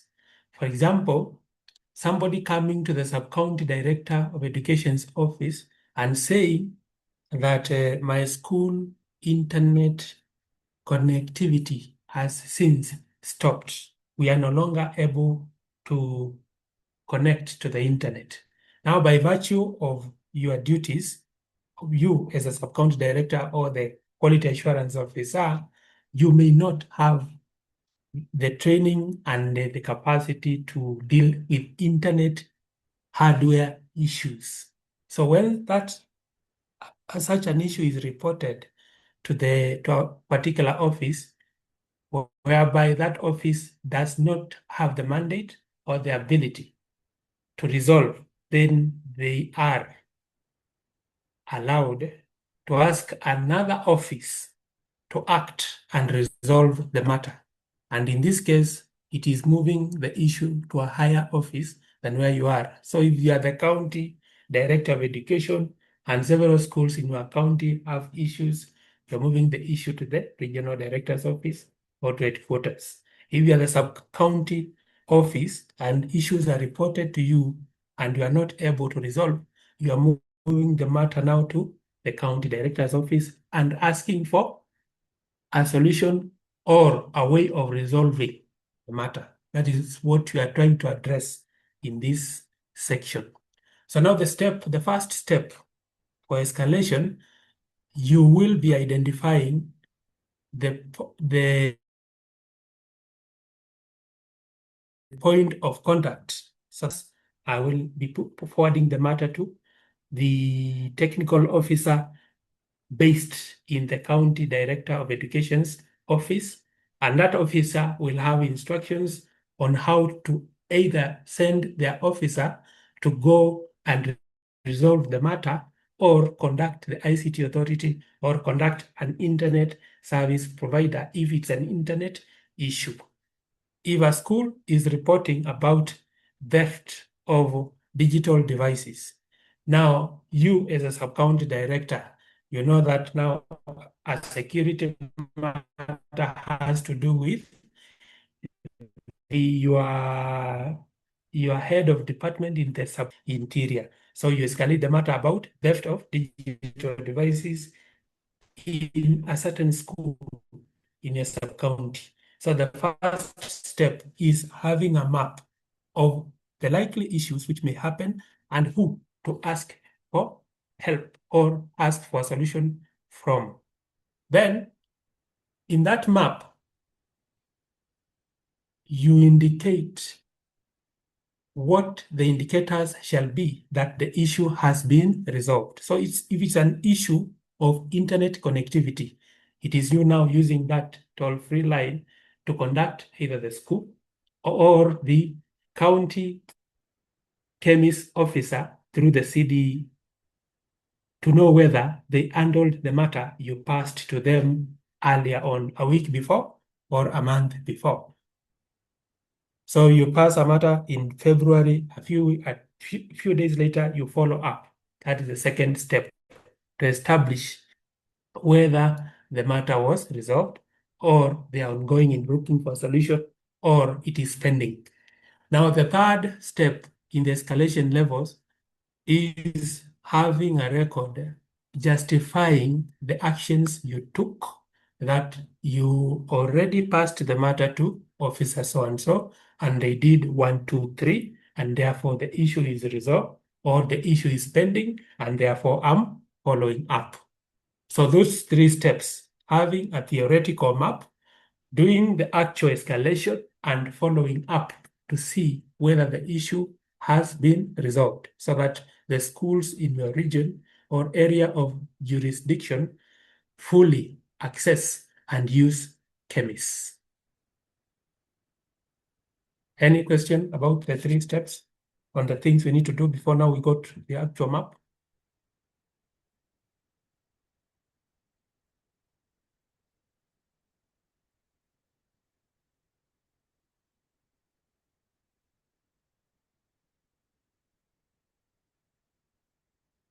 Mhm. I hope I believe you usually have meetings where you call people to come for your meeting, either in the office or in an institution in your area of jurisdiction. And I also believe when you talk to them, somehow you encourage them to speak or to give a response. So now I'm asking you to give me a response. Are the 3 steps clear? The response includes a reaction, or writing on the chat that yes, the 3 steps are starting to take shape.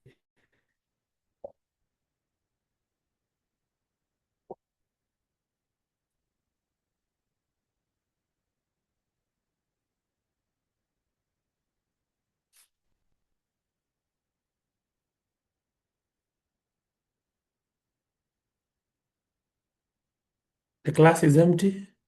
Are we together? Tuko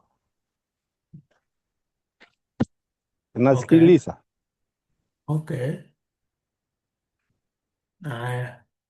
So the escalation path is as you can see. So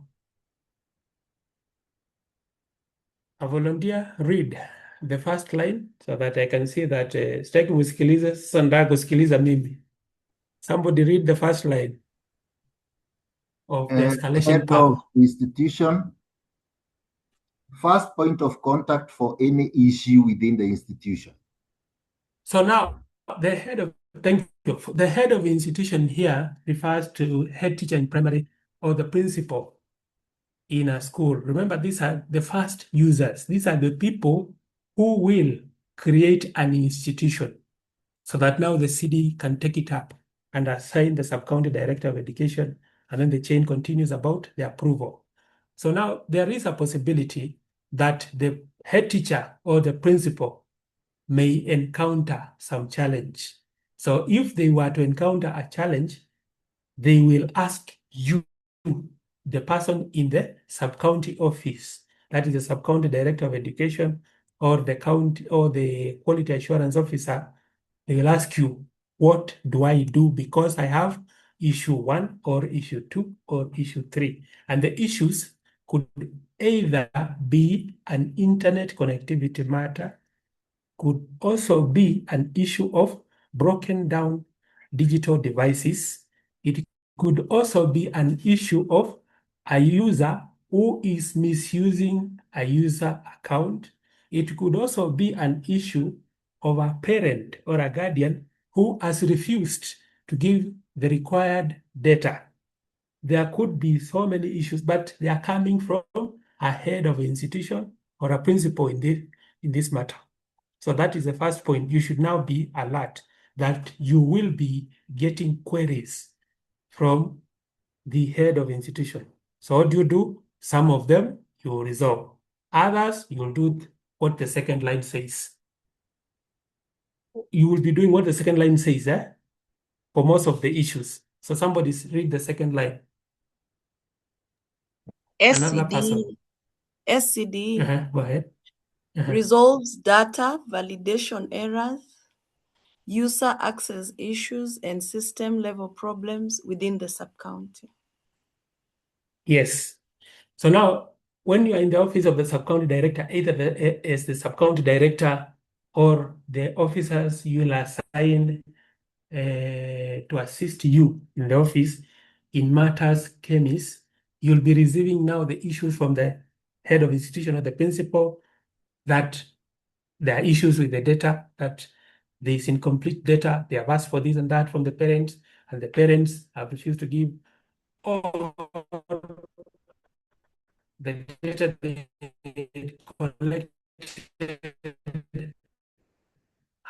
has been tampered with, either maliciously or erroneously, and that is why probably they are delaying in uploading this. Another issue could be the issue of misuse of user accounts or users not being able to access. So now it will be your duty to read, to acclimatize yourself with the system so that the questions which come, most of them you will be able Unapotea, to unapotea. answer. Now, the ones you'll not be able to answer, you will now move them up the ladder to the third line. Somebody read the third line. A volunteer. Okay, sorry. KEMIS county I was officer. saying after the sub-county director of education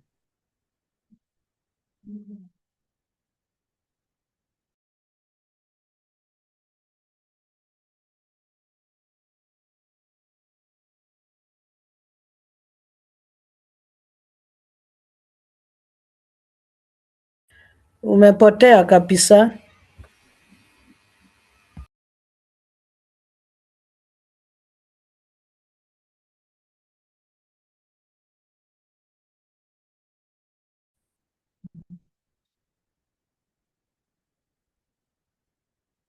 and now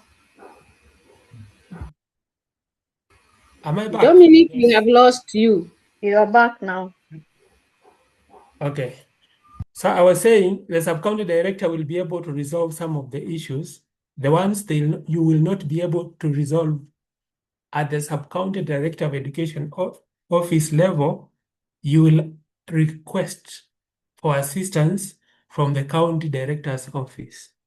Now, within the county director's office, the county director will be assigned a KEMIS county officer. So somebody read the third line for us.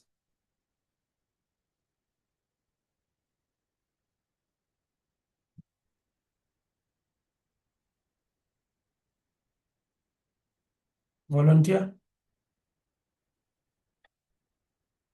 Okay. KEMIS County Officer resolves data validation errors, user access issues, and system level problems within the county. So now the ministry will deploy an officer who will be in charge of KEMIS issues under the county director of education. The person will be based there, and that officer will be on standby in the event that issues to do with KEMIS arise in the schools within the county, and the sub-county director is not able to resolve those issues. Remember, you already have the interns and other people within the sub-county director of education office who can assist within the sub-county on matters technology. Now, if we are saying in the event that sub-county X cannot resolve their matter of internet connectivity or digital devices breaking down, which are preventing KEMIS to operate within the schools, or users being unable to log in, then the sub-county will have assistance based at the county director of education office in the form of the KEMIS county officer.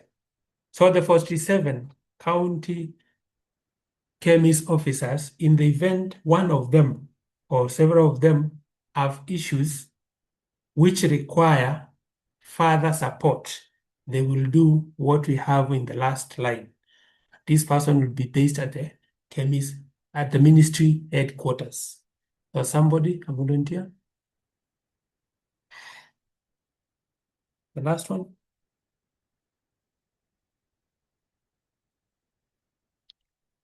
KEMIS headquarters addresses national level issues such as system outages, policy changes, or unresolved technical bugs. Good. Thank you. Do you remember in the morning we went for tea at 10 and we reported to you that we were facing a technical issue? Now, taking that as an example, we were, for instance, that time, we were at the KEMIS county officer level. And because we are operating here in several groups, because we are serving the entire country concurrently, we are around 11 groups. So there are 11 clusters.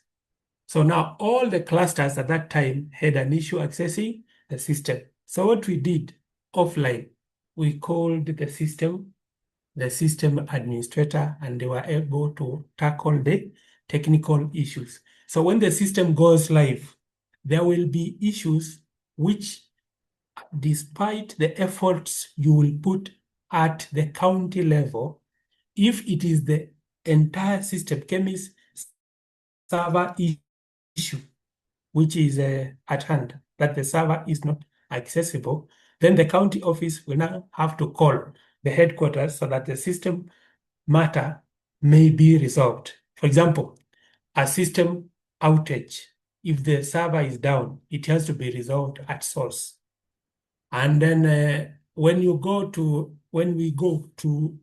live, we will require policy direction. Now that policy will come centrally from the accounting officer, that is the principal secretary, addressing all of us, telling us what to do. So in the future, in case we notice that there are gaps, and the gaps are noticed at the school level, the sub-county director will be informed, and the sub-county director realizes that this is a policy matter. For instance, if a certain stakeholder is left out in the initial arrangement, either erroneously or due to some lapse in the preparation, then they will escalate the same to the KEMIS county officer, to the CD. The KEMIS county officer will advise the CD, and the CD, in his or her wisdom, will now talk to headquarters, and the accounting officer will initiate policy changes so that the policy becomes more inclusive and better to serve everybody. The other issue which could happen is in the event that the system developers may have overlooked a certain matter, or there is an interference in the system which will require upgrading. Now the upgrading will affect everybody, so it has to be done from a national point of view, although it may have been observed in a certain school somewhere within Kenya, then it will be reported up the ladder all the way to the system developer. Is that okay?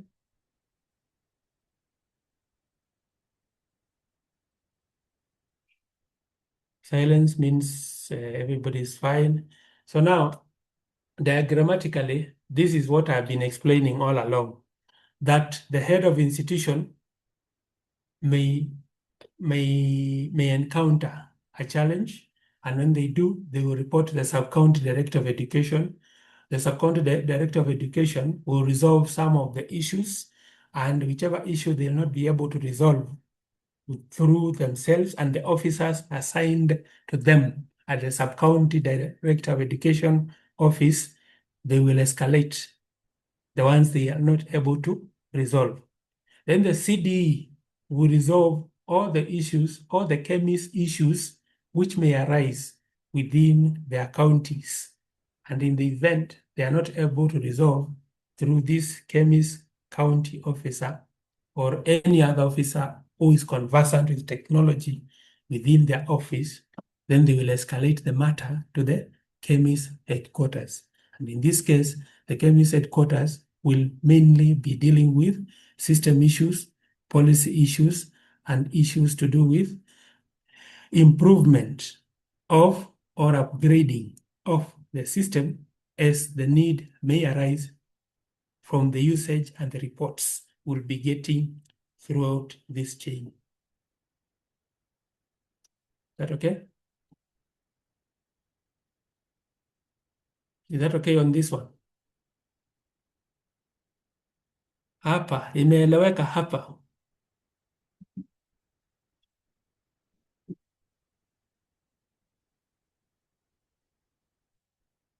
Hmm?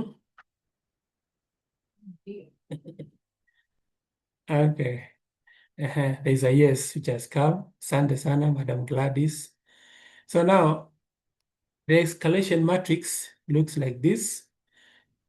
Under this, we have the Ministry of Education officers spread across, that is, in all our offices, including the headquarters. That is the first line of support. All of us shall be using KEMIS at different levels. Now, once we use KEMIS, there will be issues which may arise. We will resolve by consulting, and where we cannot get a solution, we will be escalating. So collectively, the ministry will now be escalating to level 2, and the level 2 of support will be based at Konza Technopolis,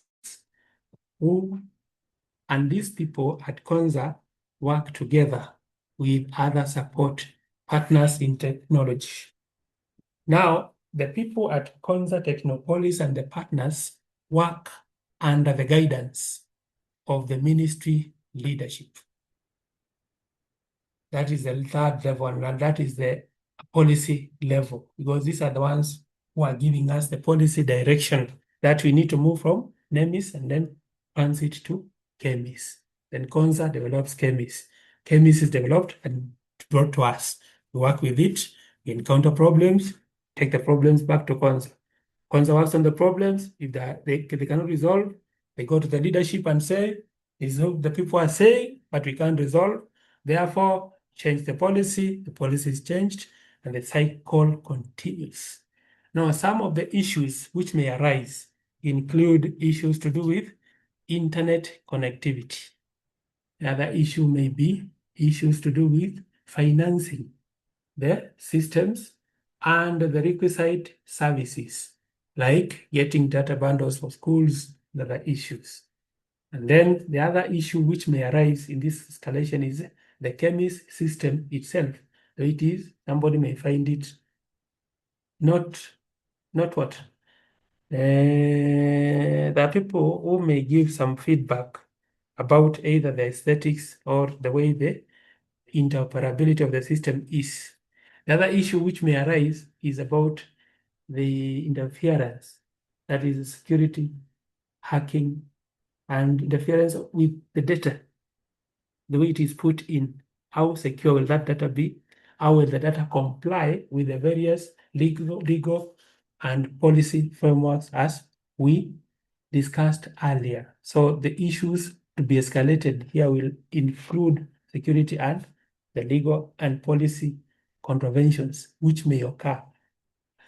And the last thing is about the devices we are using locally and the cloud system. Question?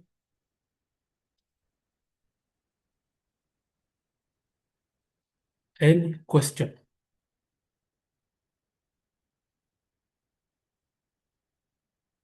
Tumejaribu kufunza lakini mtihani inakuja. Mtihani itakuja wakati live system itakuwa sasa.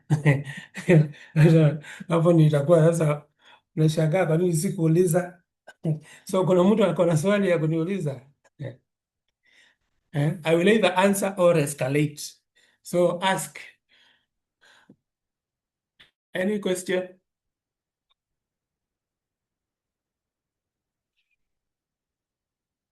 Yes, Anjiko. All right. We have been having issues of heads going to the cyber cafes because they don't have internet connectivity in their schools. What is the ministry doing as far as this is concerned?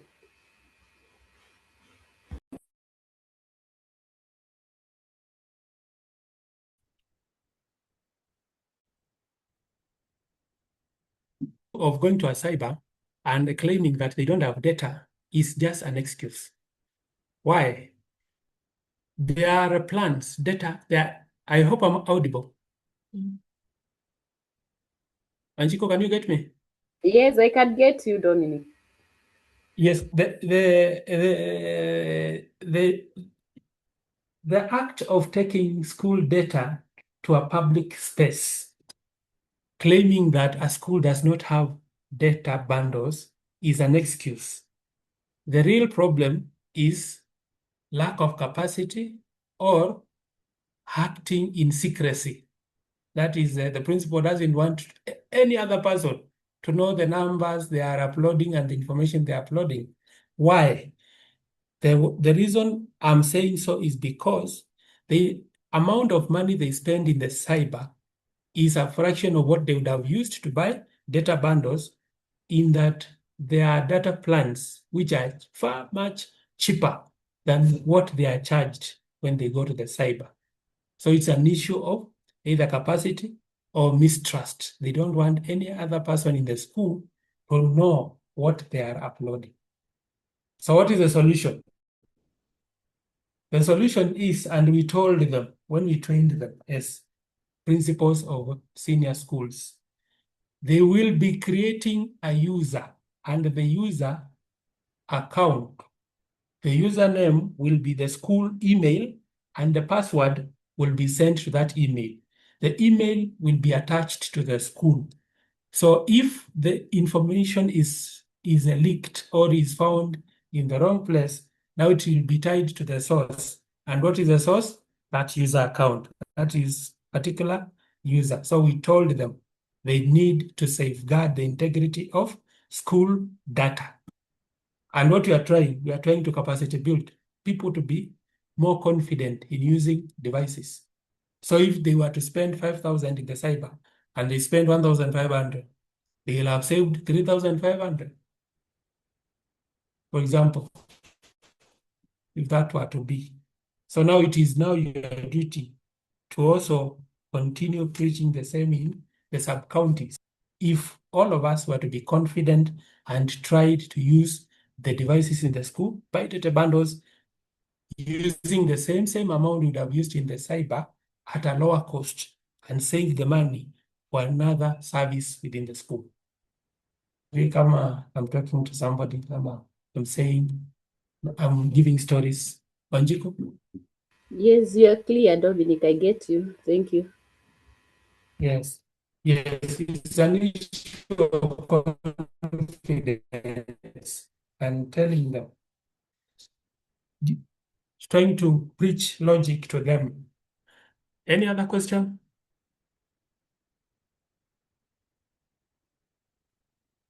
No.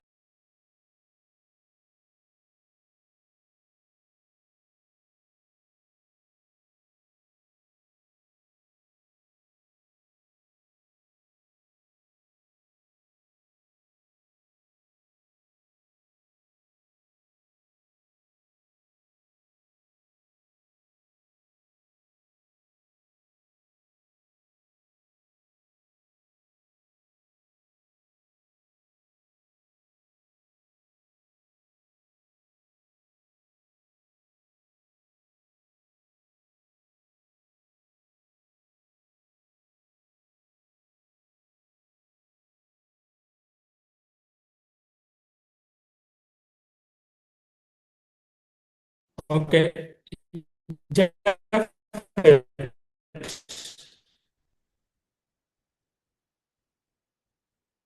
have written there has been 502 error code that commonly got experienced maybe due to server overload. What is the remedy for resolving this issue? Japhet, are you hearing me?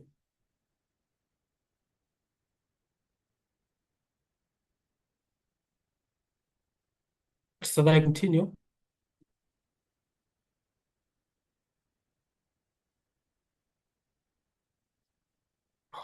Japhet Atolwa.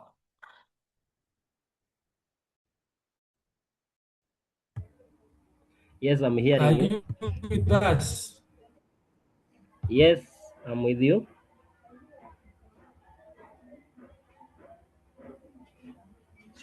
Okay. You had a question on the chat?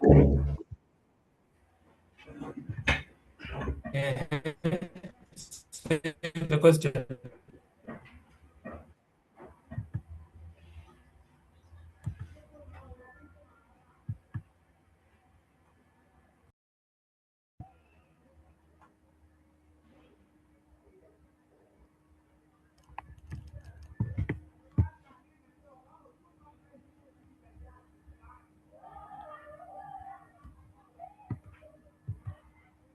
Atolo, you were saying something before I was interrupted by the system.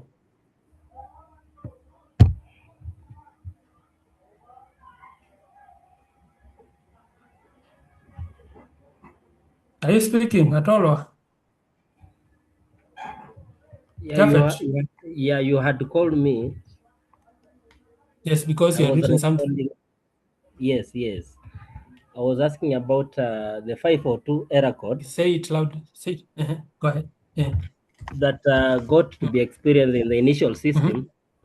It really persisted for so long, and at the sub-county level, it became an issue in resolving. So is there a remedy for such, maybe in the new system, how we be able to resolve such an issue? Yes, there's a remedy. All right. Okay, nilikuwa nangoja uniulize which one. No, the same way I was still waiting for your response to continue. Okay, so the remedy is two-pronged. Yes. The interns sent to your office will try to resolve. If they are unable, All right. they will escalate to the to the county, and they will be assisted. Okay, Yes, well that is noted. all. That is the way the system has been crafted. Okay. Thank you. So I was saying that we go for lunch. We'll be back at 2 for a very brief session, followed by the remarks from the CEO, Kemi, and then we'll call it a day. See you at 2. And kindly, let us go to the chat and evaluate the session. How has it been and how can it be improved? Kemi would like to know so that they improve their future trainings. I've just shared the link. We are cluster 1. Thank you. See you at 2.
Good afternoon. Good afternoon. Good afternoon, everyone. Kindly tell our colleagues to join so that we finish.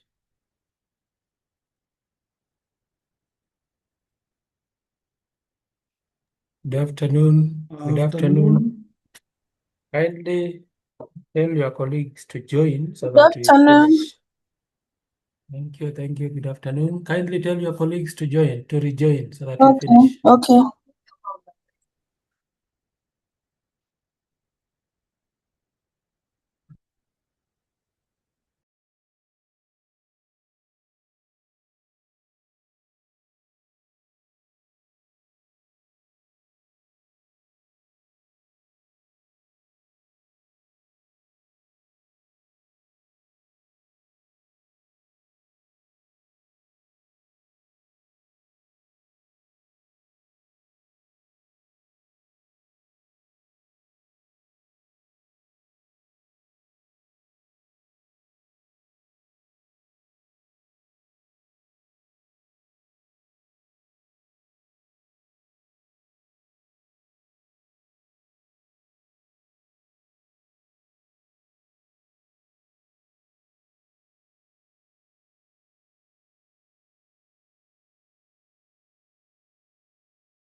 Kaka man, chukua hapa.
Okay.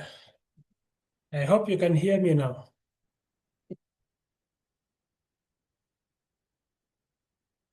Okay. So let me share my screen. Meanwhile, there's a link I shared on the chat. Evaluate the entire course as we come to a close.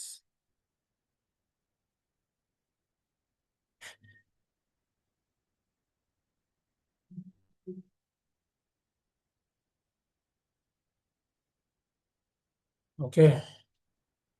So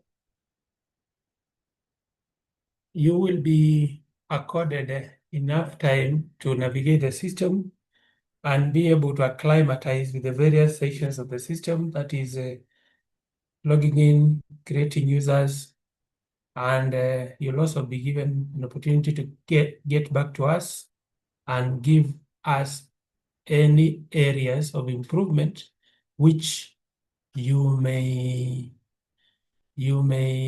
get as you try to use the pilot phase of this system. Now, you may realize that in your office you attended as 2 or 3 or even 1 officer, so it will be your prerogative to pass the information to all the other officers under you or working with you in the office about KEMIS, so that all of us are brought on board. Then, in your office, as a person in charge, the KEMIS system will treat you as the designated officer, the person who gives the official position. So when it will come to creation of users, use of credentials, all those will be treated as delegated functions. Example, in the CD's office, the CD shall be the official data handler for the entire county. Sub-county director of education, you will be the official data handler for your sub-county. So all the officers and the heads of institutions giving data in your county will be deemed to have been doing so on your behalf. That is why this sensitization was done, so that you are aware that whatever they do in terms of educational data, it is being done on your behalf, and therefore you should be aware and be in a position to guide them appropriately so that they continue doing the right thing. Now, when it comes to validity of and reliability of the data, you, as the people given the mandate to represent the CS and the PS, that's the accounting officers in the ministry, at various levels, shall be taken to be in charge in terms of validating and ensuring that data entries are done appropriately, they're not inflated, and that people are guided on how to authenticate and give believable information. Then, out of the several modules, as you realize, we have only tackled around 4. That is the institutional module, the learner module, the user interface. There are several other modules which are under development. So when they come, take time. You could assign one officer under you to go through the manual and test those modules in the system. And then they guide all of you at whichever level you are in, that is at the county or the sub-county, so that all of us at the same pace or the same level in terms of the KEMIS platform. And then for the schools and the institutions under you, insist that they create an email for official use. Then should not be personal, and the reasoning is when I use that email, should be able to use that email for official communication and getting credentials. So the email used to create a user, that is for the office. Of course, for the sub-county director, and the credentials will be given to you. For the officer who will come and be the CASP, the credentials will be given, but there are other users you'll be creating. When they leave, you will inactivate and create others. But for the institutions, that is the senior schools, that is secondary school, primary school, insist that they have a school or an institutional email and an institutional phone number.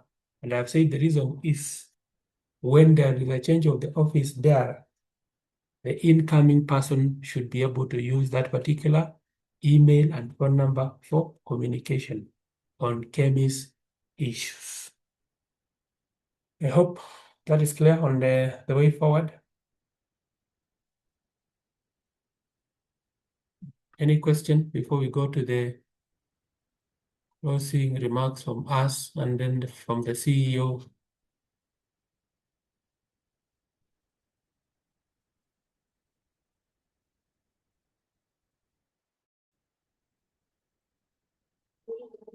I'd like to get a reaction so that I get it that I have passed the message.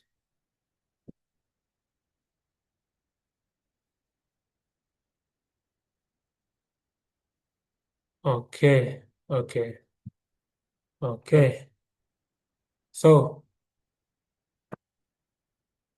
any comment from any of us in the participating team? Pamela Obuya, can you hear me now? Am I audible now? You had written that you could not hear me. Yes, I can hear you. Okay. So from the floor, any comment before I allow my co-trainers to?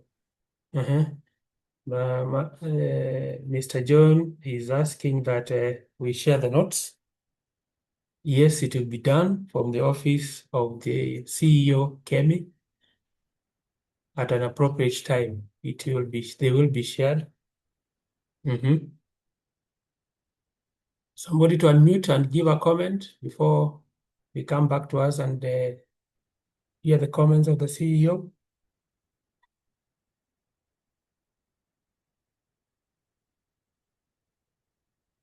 Meanwhile, let us evaluate the course through the link I have just shared in the chat.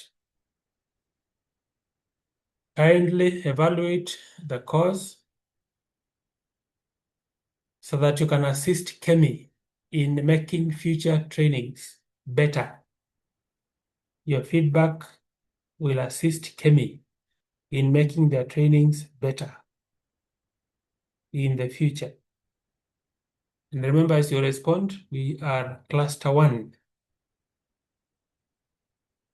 Okay, now I'd like to invite Mr. Alex to give his closing remarks. Thank you so much, Dominic, for this chance. And thank you, participants, for the 3 days that you have actively contributed, actively listened to what we deliver to you. And we hope going forward that it will be a smooth sail, even as the system comes right. We really appreciate the feedback, and where it need be, it shall be escalated so that we have, again, a conducive environment, a conducive working environment while you perform your supervisory role. I wish to thank you so much, and may God bless you. Thank you. Let us appreciate Alex.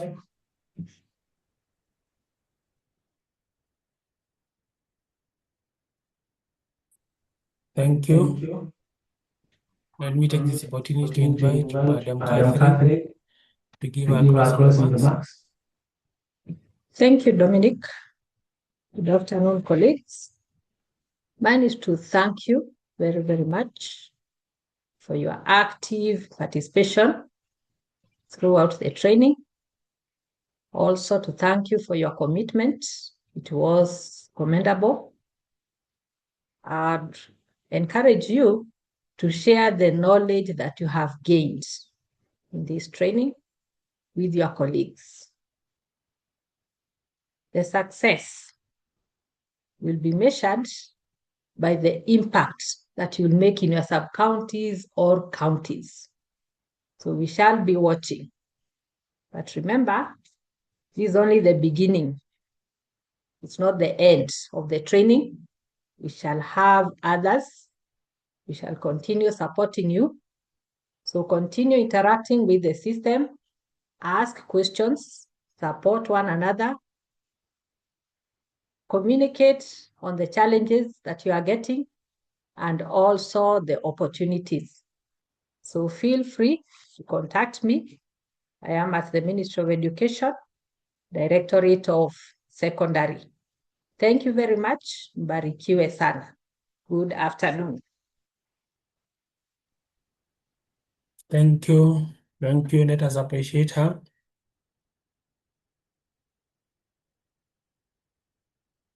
So, thank you. Mine is to wish everyone well as we go back to our official duties.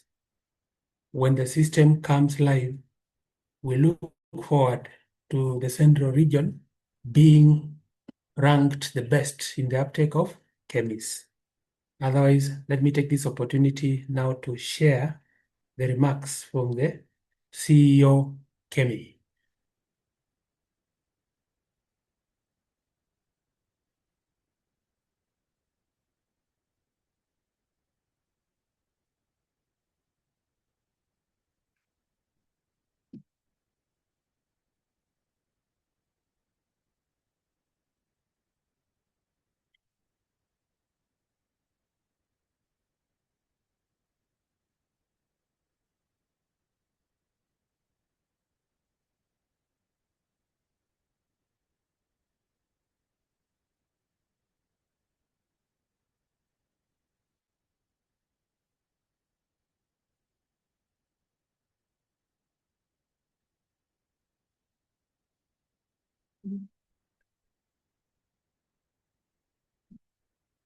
Yeah, naiona.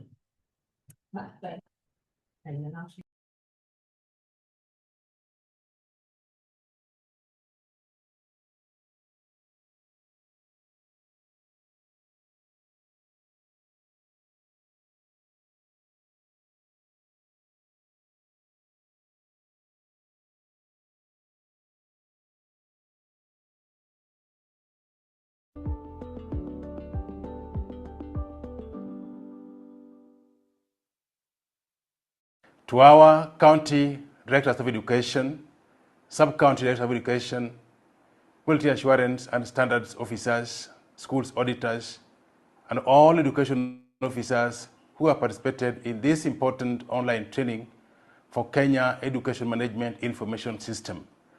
I feel heavily indebted to say thank you for you have taken your time to participate in this great endeavor for the good of our children.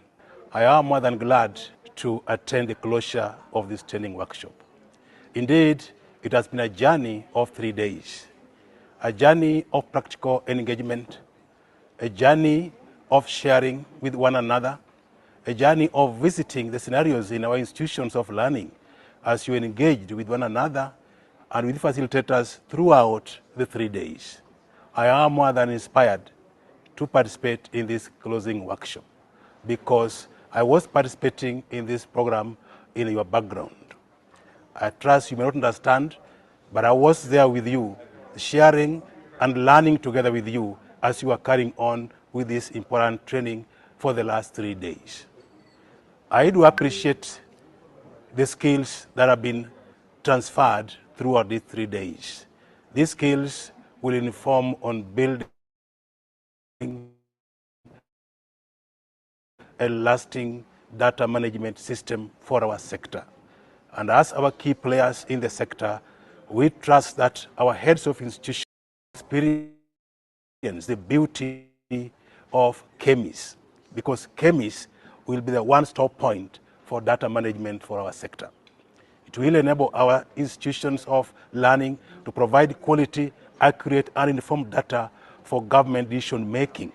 And we, of course, trust that as you walk with them through the journey, you will engage with one another as you support our heads of institution to build quality data for the Ministry of Education. In our engagement with you and with our heads of institution and with one another within the space, we trust that we will play our roles and provide the best for our ministry and place our ministry at the top in matters performance. Ladies and gentlemen, you are graduating today, and we shall award you with your certificates. This certificate is a testament that you effectively participated in this process. And from time to time, we know that we shall be calling upon you to walk with us the journey, to support for us our heads of institution whenever there is need. So please be available, be proactive, work with everybody in this very space in matters quality data management. In my view, colleagues, it has been a long journey. This is the best decision that our ministry put forward for us, and we must run away with it and do the best as the actors in this sector. I trust you all, and I believe you've done it well with the facilitators, and what remains for us basically is to carry out the supervisory tasks which is ahead of us in matters supporting our heads of institution. I do believe it will be well with us, and finally, we shall celebrate together when our sector will be shining and providing quality data and making informed decisions for the benefit of our children. Having made the remarks, ladies and gentlemen, it is therefore my pleasure to officially close this important training workshop.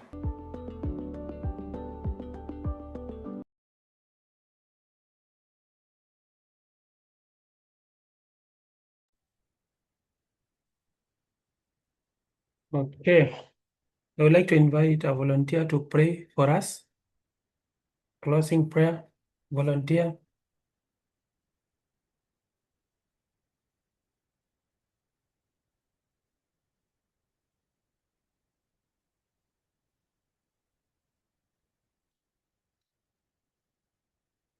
A volunteer to pray for us. Abdikadir Haj, are you here? Yes, my brother, I'm here.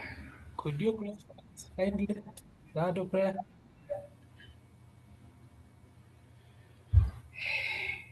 Yes, let us pray, colleagues.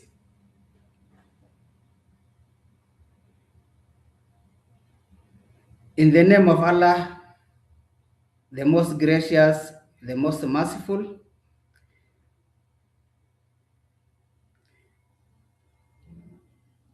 praise be to Allah, Lord of the world, the most gracious, the most merciful, Master of the day of judgment. You we worship, and upon you we call for help. Guide us to the straight path and bless us all and everyone within the Ministry of Education and others stakeholders. I wish you journey mercies. God bless you all. Amen. Amen. Amen. Goodbye.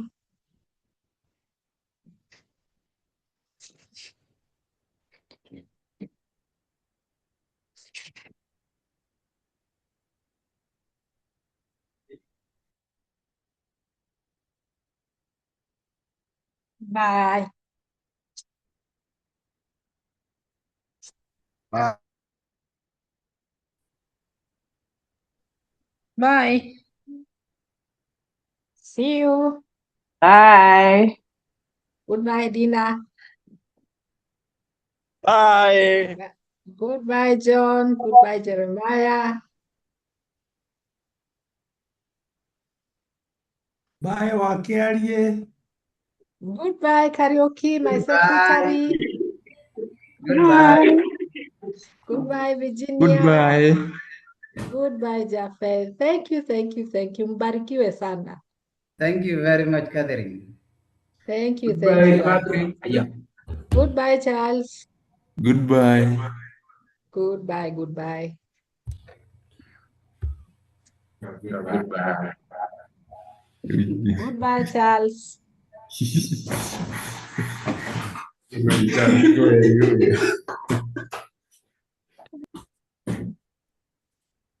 Hey, hey.